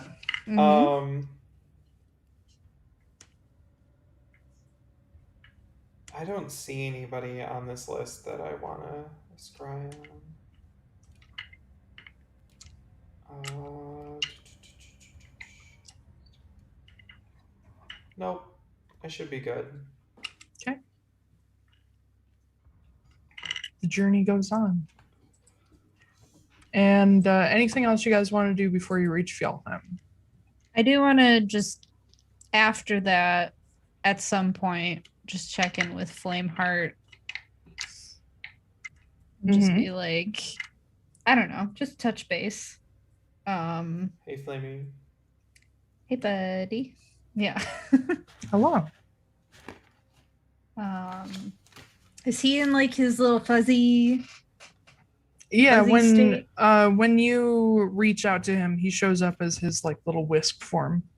Oh, okay, and his little blobby. His little blobby, Calcifer-esque, but less of an asshole form. Okay.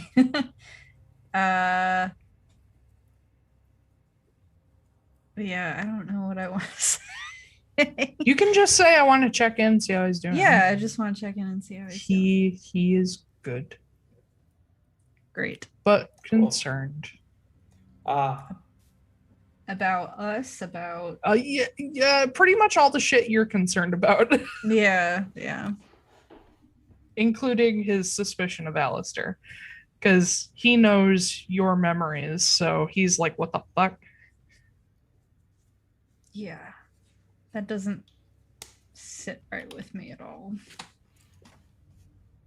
Gosh, it's almost as if I intended for that to happen. Yeah, I know. It's just like so like it's so. Are you jealous? Well, that's what that it he's kind nice of. To those kids. I'm angry that he's nice to them. Yeah.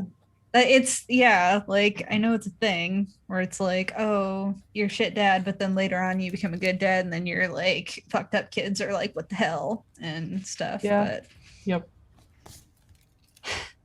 Yeah, I guess I'll just say like, I know he's going to do something with those kids, he's not doing it out of the goodness of his heart, but I don't know why he's being kind to them when he couldn't be kind to us.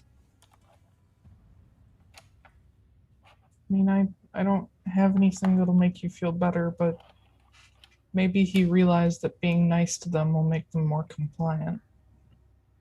What? Well, glad he extended that courtesy to me and to Sylphie.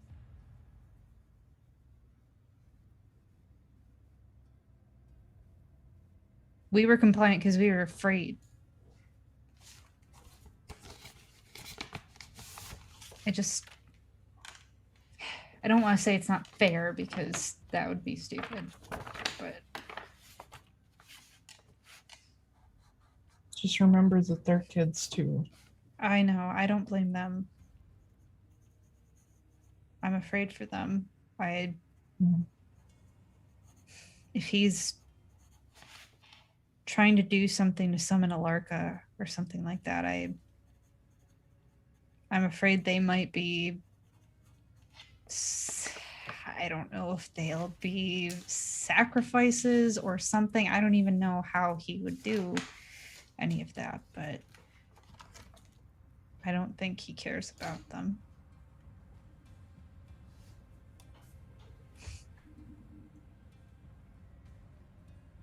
I just wish I didn't care as much that... I just wish I didn't care as much.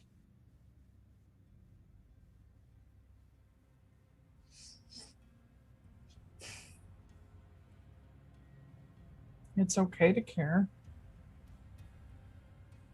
It sucks, but it's okay. I'll kind of pet him on his little blobby head. Feels like squishy velvet. like you put velvet over like a water balloon. Yeah. That's weird.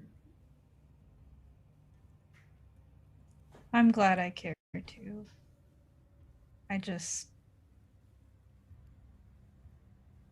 If I didn't care, then I would be like him, and I don't want that.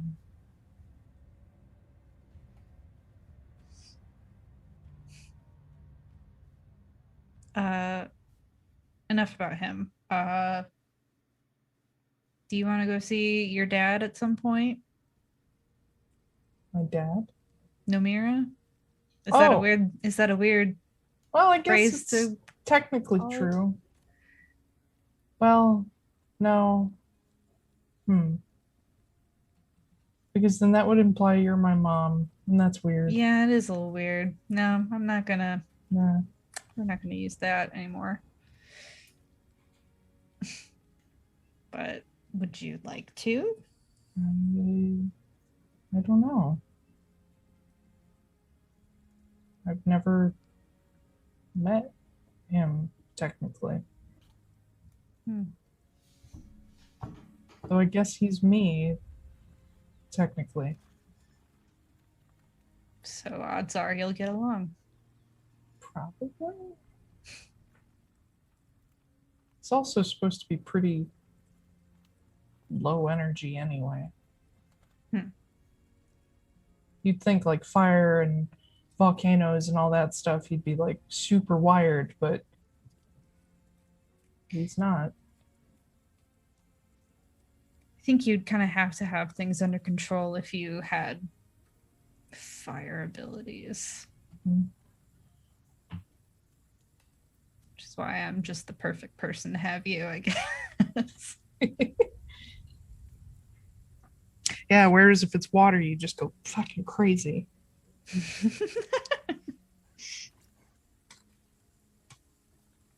And maybe after this, we'll go over there and we'll see. Okay.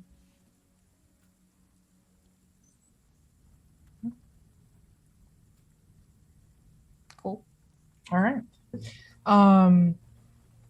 Anything else? Yes. Y'all?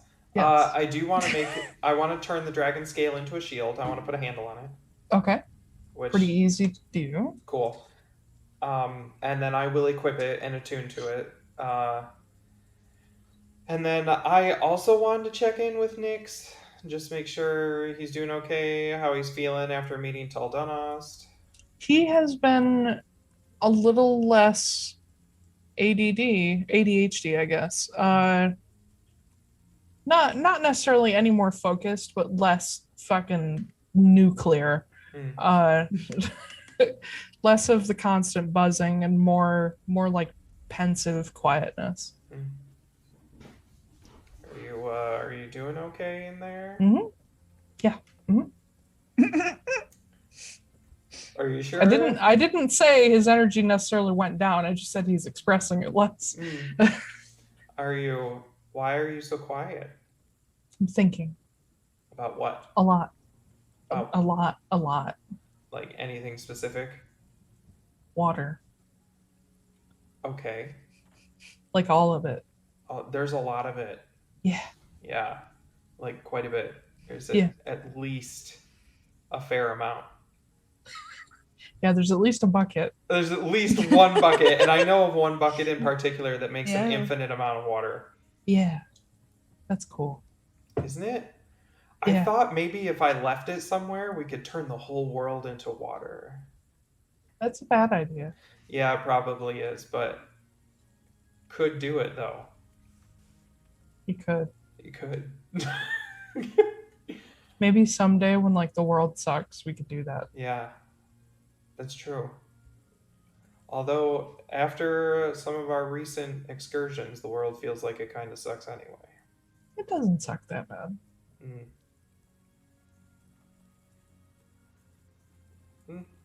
All right. Doing okay? Need anything? Nope. Just thinking. Okay. Well, think away.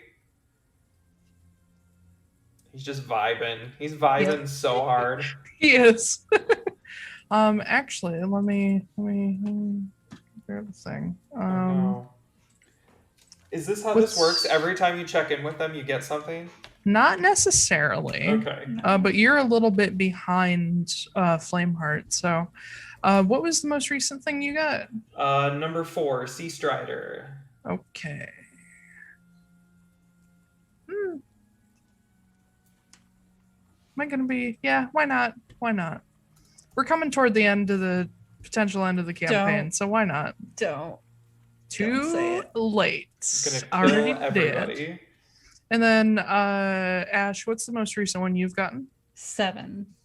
Mantled in Flame. Yeah. Man, you're like really up there. Okay, I'll give you each a new one.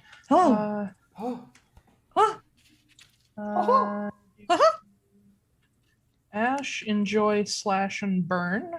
Ooh. I like that. And I didn't name this one. Oh no. Oh no. Oh no. I'm a snake. There it is. Okay.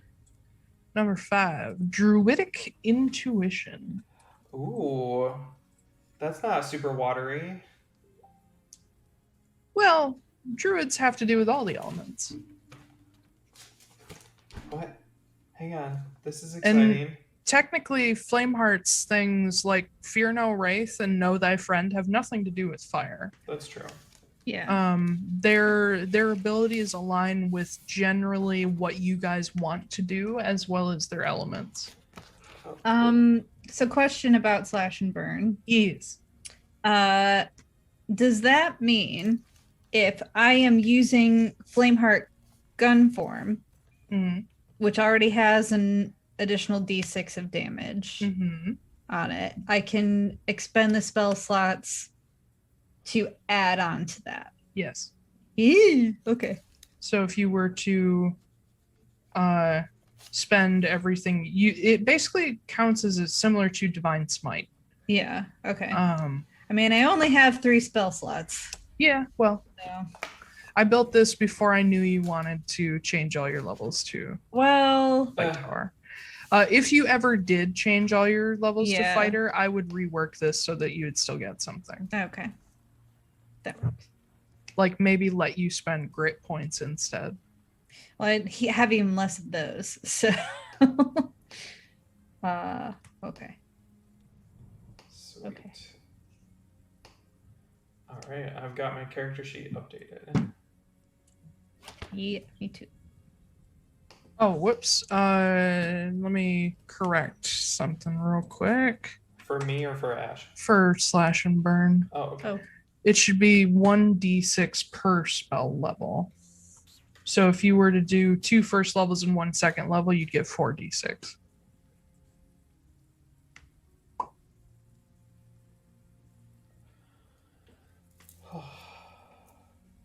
Oh, whoops! I sent you the wrong thing. Yeah, you sent me Nick's stuff. I was like, Nick's?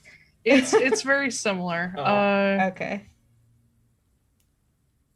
Yeah, that's Shatter and Shear, which is the same as Slash and Burn, but ice. Oh, so that's a ways away still. That's a ways away. There we go. 4d6 fire damage. Whoopsie. Well, both of them are fixed now. Okay. Cool. Neat. Neat. Oh man, you will love number 10. P.S. Is that the highest one? That's the highest one. Ooh. Both of you guys, your last 3 are last 4 are moderately similar to each other, just differently elemental. But number 10's fuck trip.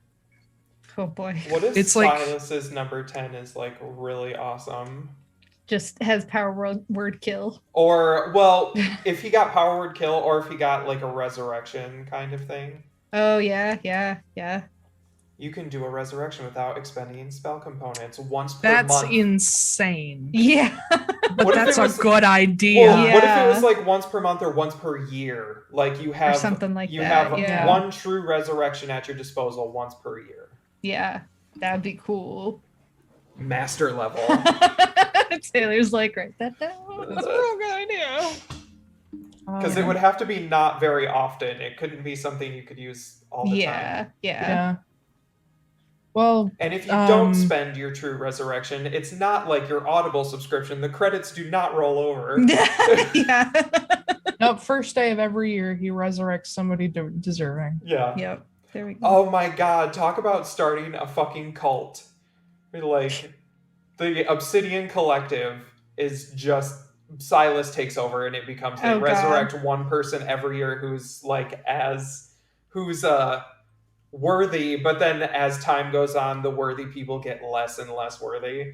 I still my theory about him is that he's still never gonna die. Like he's immortal now. That would be amazing. Yeah. Taylor's taking notes. Yeah.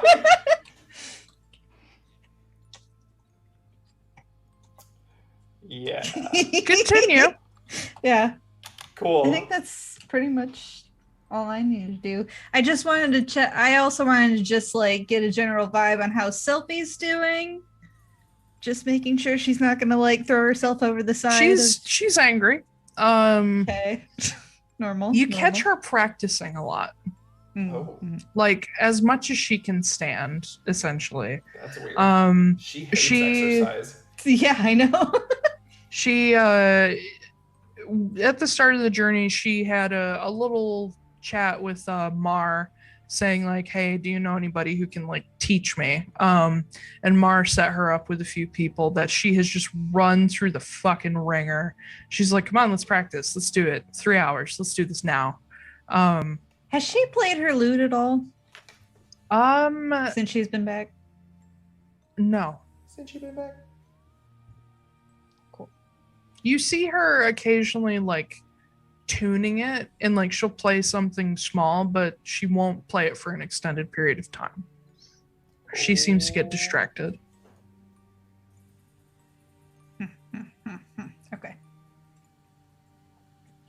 Okay. That's Man, officially it. I just want to heal her, but like I know. you can't.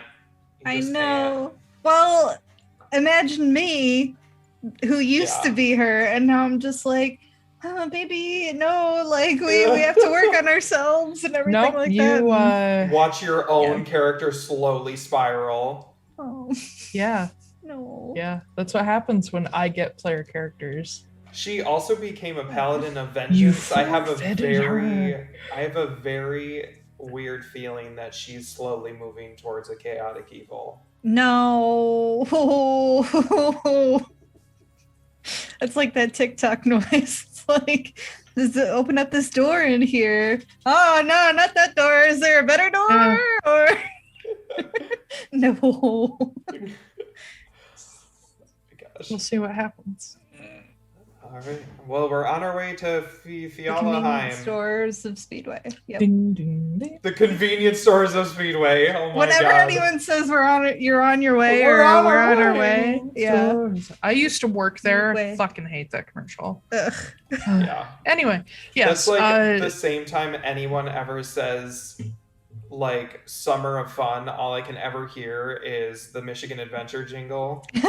Michigan Adventure. It's Summer a whole summer of fun. Oh, I was thinking of the 2 parks for the price of 1. Oh, 2 parks Oh. for the price of 1. Fun. Oh my god. I Shut up. fucking hate it. Hate it Anyway, so much. Come about 7 days later, Baldur the 7th, you've officially left Jan. 7 days. You arrive, you're woken up fairly early in the morning, and as you come out on deck, you are just enshrouded in fog to the point where you cannot see the ground. Oh no. And the entire crew is rushing around the deck getting things ready. And you can hear Mar and some members of the actual Kolligago family just sort of running everything, calling out orders. And after a couple minutes of being like, what the fuck is happening? Where are we? Like, why is it so fucking foggy? You're also very aware that you are up way higher than you were before. It is way colder. And there's just a little bit of snow coming through that it's like not warm enough for the snow to stick, but you are in someplace very high up and very cold for it to be snowing. Especially in mid fucking summer. Can I start, hang on, because I have this cantrip now. Can I start going out there and casting shape water and like trying to move the fog away? Like to kind of like do like the bubble and like. That is a little bit of a stretch for shape water. I mean, but if I just keep doing it over and over and over again, like it's got 30 feet on it, so like, right? The ship and the fog is going to move faster than you're going to be able to get rid of it. Oh. Isn't there a spell that's like dispel fog? No, but there is a fog spell if you want to make it worse. I could make it worse. Water that you can see fits in with a 5-foot cube. So every 6 seconds, I'm like 5-foot cube of water gone. Yeah, that for an entire mountain range, that's going to take a fucking while. Probably. Yeah. But as you're milling around, the snow eventually turns to rain. Because again, it's too warm for the snow to really stick around too much. And the fog only gets worse because now there's rain falling down on snow-capped mountains. And eventually the ship begins to lower. And you see in 4 different directions, you see a streak of red go up through the fog, like flares. Oh. And the ship begins to move around and center itself within these 4 flares. And eventually you begin to see things below you. The first thing you see is the top of a stone bastion rising up as you guys are lowering down. And you Jurassic see Park. As As the helicopter's going down. Yeah. You see people on the tower with torches, just sort of like the people you'll see out in like an airfield, just like motioning. And the ship continues to reorient until eventually people begin throwing ropes over the sides, and you can't see where they go below, but you do see the ropes eventually go taut and the ship stops. You feel it move sideways ever so slightly, and a scaffold appears out of the fog, and the ship just gently touches up against it. God. And the gangplank is put down. This is horrifying. Yeah. I hate this game. Does fog scare you? Fog doesn't scare me in real life as a person, but like there's something about games and fog that just freaks me out. Yeah. Because you always know there's some shit in that fog. I'll keep that in mind. Mm. But yeah, the gangplank is thrown down, and the members of the Kollegaigo clan start moving things to the edges of the starboard side, and no, it'd be the port side. It's the reason why it's called the port side.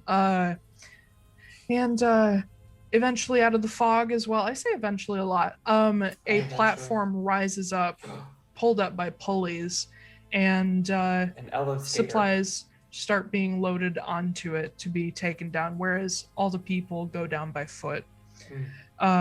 Bryn comes to you guys and gathers the four of you up and says, all right, well, first off, I need to introduce you guys to the people who run this place because they don't allow outsiders without permission. Second of all, some ground rules.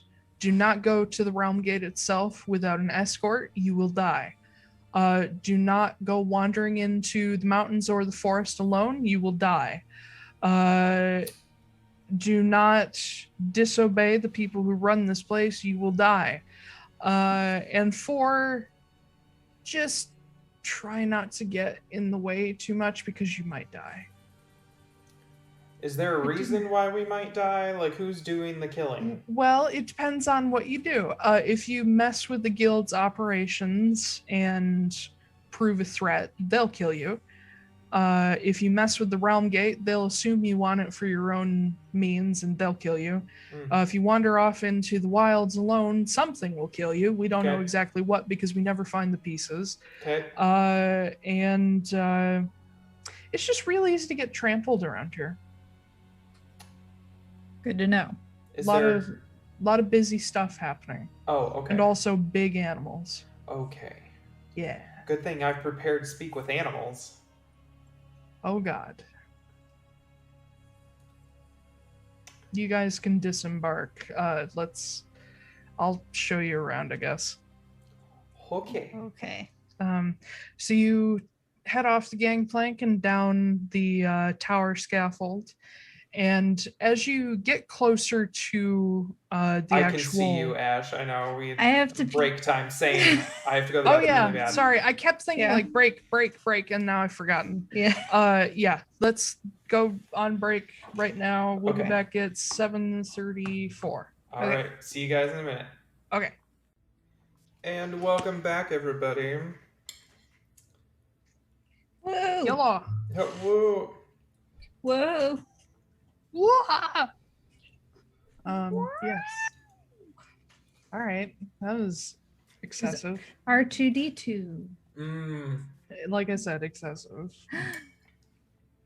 I'm not a Star Wars fan. Okay, well, fine. I guess I just won't say anything anymore. You can say things. Taylor's wrong. What? It's not that I'm wrong, it's subjective. You can't be wrong about something subjective. You can only be wrong about facts. We should play this game. Yeah, let's do that. So you guys disembark the Cloudstride with Bryn. And you are escorted through the portcullis gate of the Fjallheim Citadel. Fjallheim is essentially it's not a very big place, but it's set up with the sort of Mott and Bailey style idea. It's almost, no, that's not quite right. It's set up very similarly to Helm's Deep, where the citadel itself is up against a sheer mountainside that is nigh impossible to scale, at least with a large number of people. And there's an outer wall that separates the castle and the small town from the foothills below. It is in an extremely advantageous position, and you do see that just from the stonework and like the age, this place has been here for who even can imagine how long. But as you enter the Citadel, Bryn was not kidding when he said it's easy to get trampled. There's people running around constantly, and there are a lot of larger races here. In Constanos, there's a pretty good mix of pretty much everybody. But in the wilder parts of Garrod Eldathos, you're going to find more animal races, animal people-esque races. I still don't know what to call them. Centaurs, minotaurs. Aren't they called the beast races? I guess. That's what the book calls them. Yeah. Or monster races, which I'm not crazy about. Yeah, that's kind of rude. Offensive. Yeah, and I would hate to call them exotic because it lumps them in with tieflings and dragonborn too. Exotic is very similar in use to oriental, which is not okay. Yeah, I don't like that. But anyway, yes. The folks, the beast folk. That's okay. I don't mind that. A lot of Tabaxi, Leonin. There are even some Ursari, which you don't see almost anywhere outside of Amnoblin. They're a homebrew race of mine, which are bear people, because bear is my aesthetic. And yeah.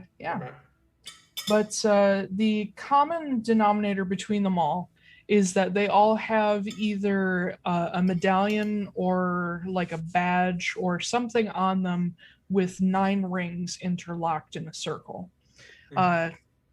Symbol of the realm gate, of course. So everybody has that around here? Everybody and the few people who don't are being escorted by people who do.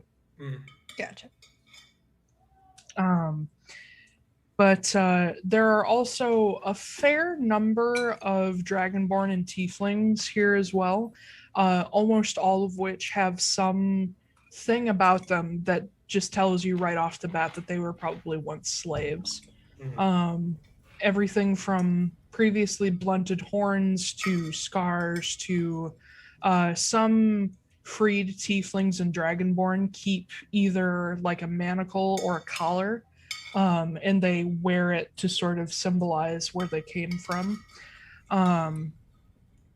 But yeah, it is a fairly large citadel when compared with the outer village, and it is just chock full of training grounds. There's stables, there's workshops. It's all set up very, very much in a grid, so it's all efficient. But it is busy, and there's constant traffic going into the castle itself, which Bryn leads you guys toward. Sorry, while we're walking over there, I'm going to whisper to the main four, like, okay, so how are we going to approach this? Are we going to just go, like, find Nikolai like just approach him, or what are we gonna do? Isn't Lauren helping us or something? Well, Lauren's not here. Maybe we should just approach it and be like, hey, we know you're playing double teams. Which one are you on? I mean, honesty is a good way to go. Well, who knows if he's going to tell us the truth. We could also try to detect the staff before asking him. That's true. Because that works if you do detect magic, right? I mean, detect magic will show me if it's out and about. Yeah, like if he has it on him or something like that, you'll know. Okay. Yeah, unless he's got it concealed somehow. Yeah. Okay. Well, yeah, we'll just introduce ourselves, I guess, as friends of Lauren and see if he has it on him. And if he does, then we gotta come up with another plan to throw down. Or if he doesn't, I mean, it doesn't mean that he doesn't have it like in his possession somewhere, but it just means it's not on him, I guess. So let me see if there's something I can do. Sorry, I just wanted to do this like while we're walking over there and everything. So I know I can locate a person. I'm just not sure if I can locate an object. I'm so glad I ordered my new computer because this fucking computer is trying to shut everything down on me in the middle of the stream, and I'm like, no. Okay. Yeah, I can do a locate object and see if it's within 1,000 feet once we get near him. Okay. Yeah. And then we can see if we can find him or something. Okay. Sounds like a plan. All right. Let's do that then. Hold on. I'm sorry. I might need to step out and come back into the meeting. Oh, okay. Because my computer is being stupid. Be right back. Okay. This break brought to you by Taiylor panic writing a bunch of names. Oh, I thought Ash was still with us for a second, but she's just frozen. Yeah, because we're gonna ask the name of every single person we meet.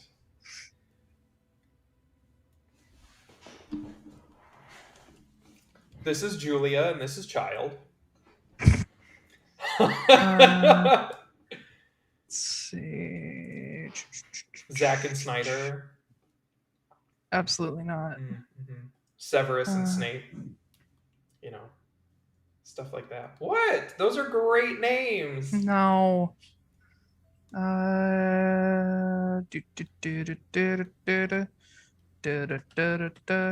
What is that from? I don't know. I'm just making up a tune. It sounds familiar.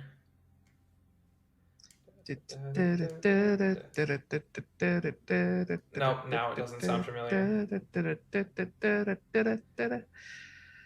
That's apparently from something, but I don't know what.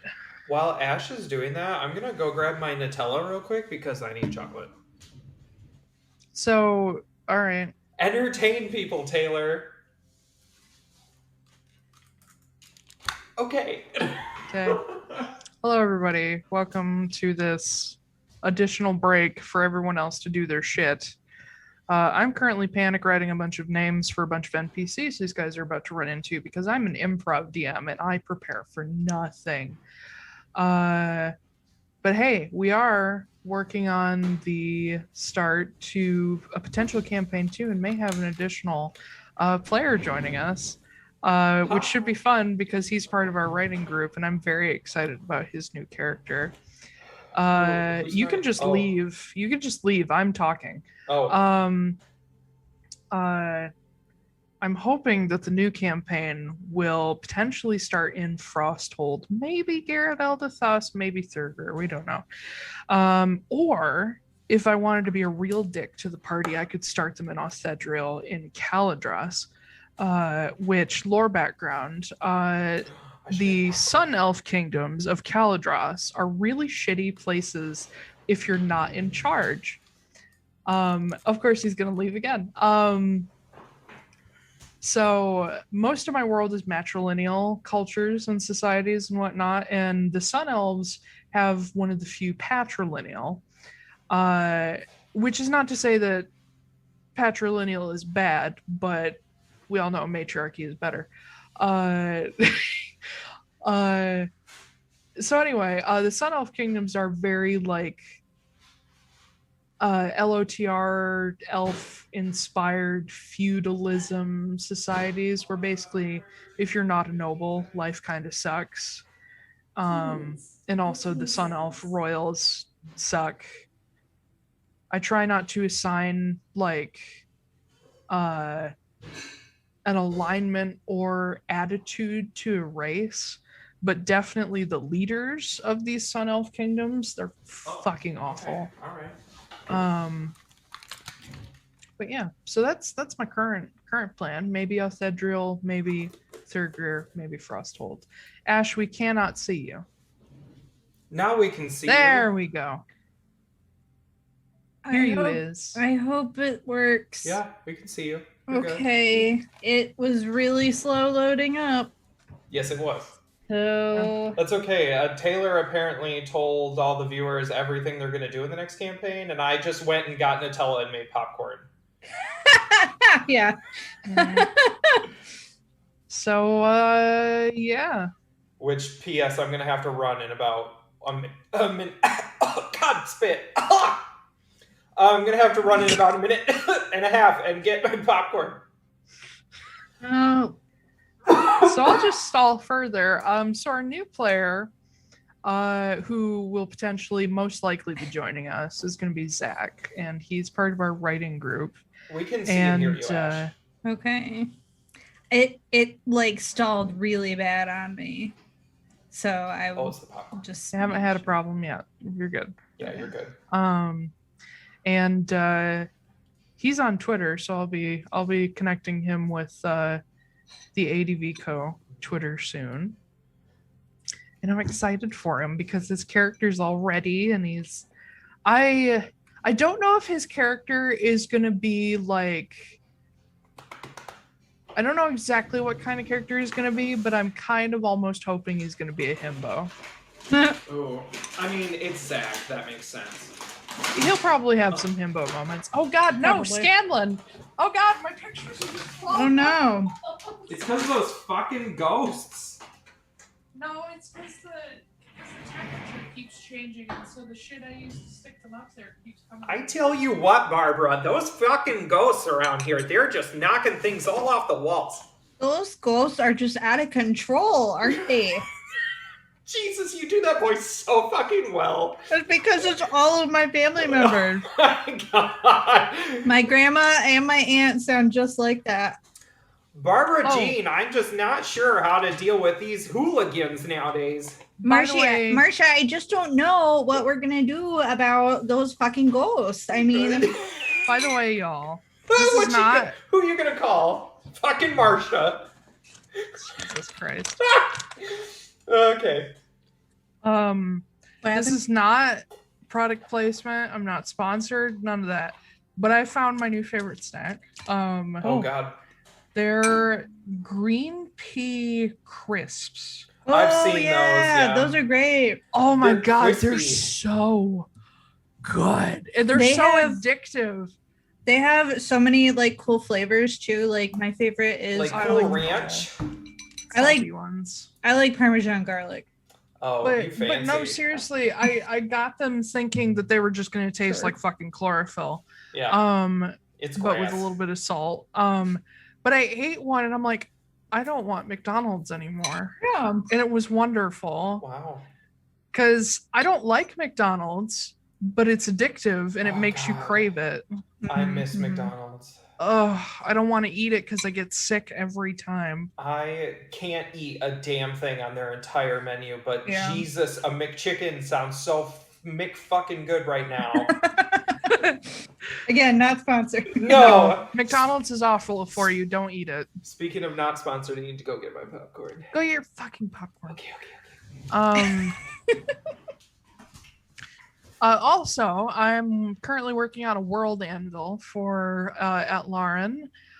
We are potentially one day maybe gonna novelize this campaign. Not maybe, it's gonna happen. We're gonna do it. You still have perception check to finish, and you signed up for Skullgate. I know. So if it's gonna get done, it's gonna be me. No. Okay, listen. So as soon. Will you eat some popcorn? Oh, Barbara, didn't you? Oh, good for you. I got some popcorn. Yeah, I got some of that skinny pop because I put on a few pounds since Christmas, and I just need to. But that's okay. Like skinny pop is really good. It tastes just like regular popcorn. Yeah, so it's all right. Just like that movie theater popcorn.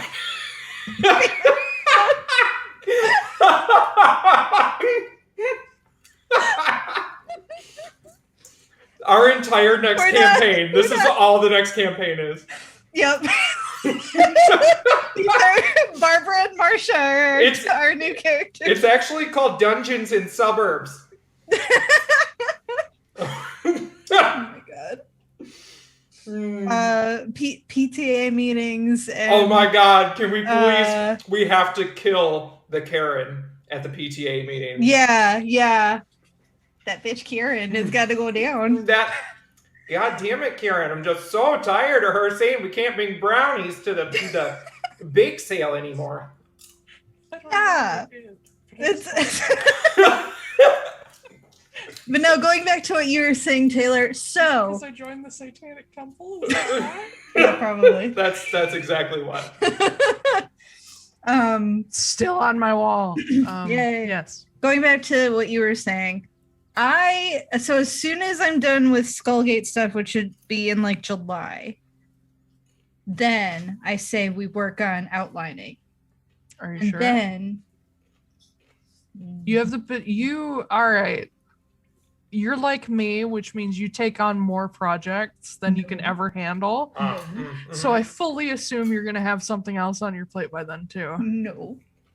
Yes. That is my next commitment. Perception check will be done. Yeah. It will. On my desk. I wasn't trying to be rude. That was not. I know.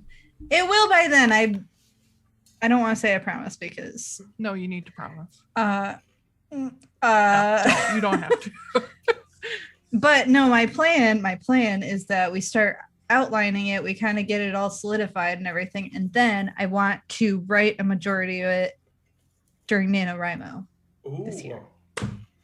That would be a cool nano project for all three of us. Yeah, that'd be fun. And we can get it out really fast. And then we can publish it. I'm going to publish the shit out of that. Yeah. We can have Ben manage all the marketing shit. I can do that. Yes. Also, once you guys are like to day 30, I'll start writing and I'll be done at the same time. Yeah. Yeah. I love how that's like the running joke. My thing now that I absolutely, it's just not true, but like, it's like, oh yeah, well, I'll give you guys a good 6 months heads up, Yeah. Oh yeah. That voice is stuck in my head now. I can't fucking get rid of it. Oh my god. Anyway, you guys enter the castle. Look at the drapes in here, Marsha. They're insane, Barbara. I don't know where they got them from. It had to be Big Lots. Shit.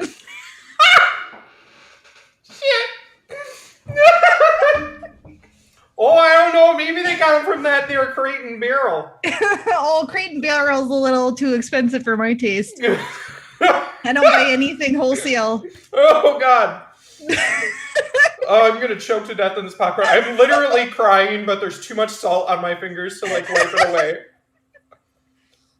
It's back of your head. Oh.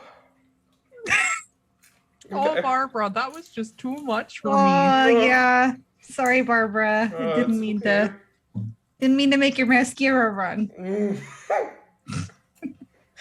Big Lots? Jesus fucking Christ, you're killing me.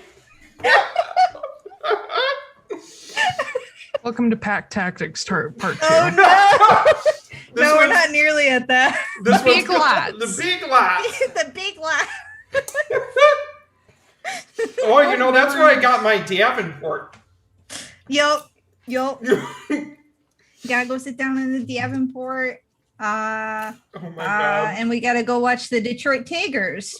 What? My grandma literally calls them the Tigers. Oh, no. Oh my God. I just screamed, laughed. Just. Oh my god. So Let me know anyway, when you're done. we're playing D&D. Let me know when you're done. I'll be here. I'm not making any promises. You enter the castle. We're here. What? That was my real voice. No, we're here. It's like that fucking Irish accent. Once it's in my head, I can't get rid of it. I can't get rid of it. Don't do this to me. I can't do Minnesota and Irish at the same time. Sure you can. Oh, Barbara. We gotta go down to the Big Lots. Oh, Barbara. Oh my god. Oh, Barbara, we need to go down to the pub. We're all gonna end up sounding like Moira Rose over here with like an undiscernible accent. So Bryn leads you into the main hall, and you see, similar to other sort of military or guild setups, you see a main hall full of tables where people just sort of gather to do their things, eat, whatnot, and there's a kitchen off to the side. He takes you down the eastern hallway and up a large spiral staircase to the third level of the castle, where opening up into a more private area of the castle with this long red floor runner. You see several people on guard in here, but it's pretty quiet. What? Nothing.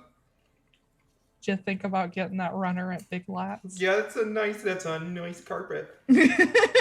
Oh, they got that velvet. It's real good. It's real good, Barbara. That is how Midwesterners pronounce real. It's real. It's real good. It's RILL. Yeah, it's real good. Real Yep. good. Or RUL, real. Yeah. It's real good. Real good. Real good. Yeah. Mm-hmm. Mm-hmm. Eventually, it all just evolves into grunts. Mm-hmm. Yep. I mean, you're not wrong. Oh my god, I did it again. I can hear it in my voice now. You're not wrong. You're not wrong. You're not wrong at all. You're not wrong, Barbara. No. You gotta put a Y in there. They're part Viking, so you gotta put the soft J in there. No, You're good. No. You're good. Yeah. You're good. Jesus. Just gonna go make a casserole and pistachio pudding. Oh my god, gotta get that Watergate salad. Yeah. That Watergate salad. Yeah, that's what it's called. It was also called ambrosia at one point Oh, too. that's what I know about the pistachio pudding and the whipped cream and the pineapple. Yeah. We just call that foo-foo. That's good shit. I found it in like two different books as ambrosia and Watergate salad, but they're exactly the same recipe. I know it is ambrosia, or we would call it marshmallow fluff. Mm-hmm. That's it. Even though there's zero marshmallow fluff in it whatsoever. Yeah. Yeah. I think my aunt/grandma, whoever makes it, adds like little baby marshmallows to them. I think that was the difference between the ambrosia and the Watergate salad was one had it and one didn't. Okay. I don't know. I've never made it before, so. I've made it many times. Mm-hmm. Oh, and it's wonderful, request. Barbara. Oh, it's delicious. It's really good. So we're looking at that walking red down runner. the runner. The runner. This popcorn is delicious, you guys. I can tell you're just. Yeah. I'm eating one piece at a time, yo. I know, but you're doing it very quickly. Well, I like sticking it to my tongue. I do that too. Or like if my hands are full at the movie theater, I just like, full face it. Don't do that. Oh, you've never done that? I do that all the time. Well, so I've like tucked it under my arm while holding a drink. Yeah, and I just know what you're talking about. Where it's like if there's like one leg hanging off the side, then you just kind of go meh. Yeah. Yeah. Okay. Full face I thought you meant just like put your face. I didn't come here to watch the movie. I just came here for the popcorn. Yeah. Came here for the butter. Yeah. BUDDR. That's very Midwestern thing. Yep. I wish they had margarine though, because I'd like to watch my figure. Yeah. All that. I can only have popcorn as a once a week treat. Oh my god. All that fish we're eating during the winter is just going straight to my hips.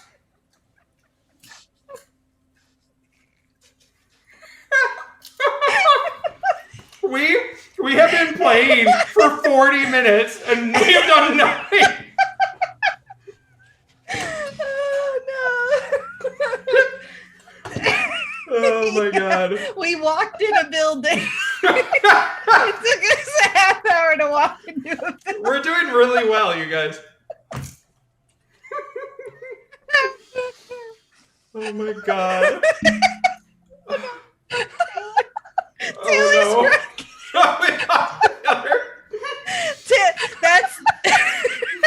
That's the kind of laugh. That's the kind of laugh where it's like that's their villain origin. Yeah, exactly. It's like the Joker. Yep. That would make sense. You're just like, it's us. They Midwestern suburban momed me to death. It was Barbara and Marcia all along. Oh my fucking god. And I killed Sparky too. Don't you know? Don't you know? Oh my god. Oh no. No, Jesus Christ. We are single-handedly in charge of this world, you guys. That's a bad idea. It's bad. It's bad. Breathe. Oh, it's okay. It's okay. Oh my god. It's fucking stuck in my head now. I can't get it out.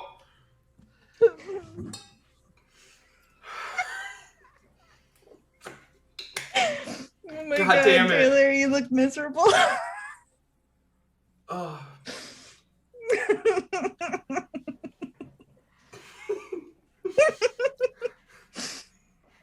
No.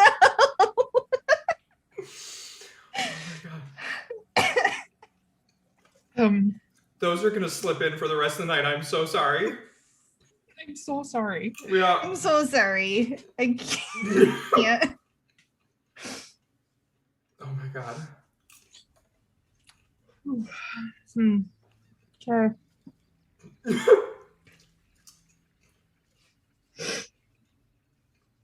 Oh my god, I laughed so much I cried. My nose started running. Those are the that was my broken laugh where I was just like, it's too much. And so I was just sitting there just gasping, just going just consistently. Oh, all right. Oh god. All right. It is terribly fucking contagious. Tis indeed. It is very contagious. Yes. Just gonna it slip sure right past you. is. Grab the ranch. Okay. So let's recap real quick, just for everybody who's missed that. We walked into the building. There's carpet. There's a carpet. I'm so sorry. Oh, It's why? not your fault. We're the ones being stupid. I'm so sorry. I'm having a good time. That this exists. What? This is the exact same way I felt about Pack Tactics. Pack Tactics was beautiful. Hey, yeah. This was horrible. Pack Tactics We was did the wonderful. same thing where we just riffed off a joke for 40 fucking minutes. And it was because of a fucking voice again. Yeah. Mm-hmm. Yeah. Just went. This is what happens when you get 3 people in a room who can't control themselves. I was fine until we hit about the 40-minute mark, and then I finally broke. Like, I was laughing occasionally, but I was just saying, like, are you fuckers done? And then you broke me. You're welcome. So fuck you. Anyway. You head your way down the hall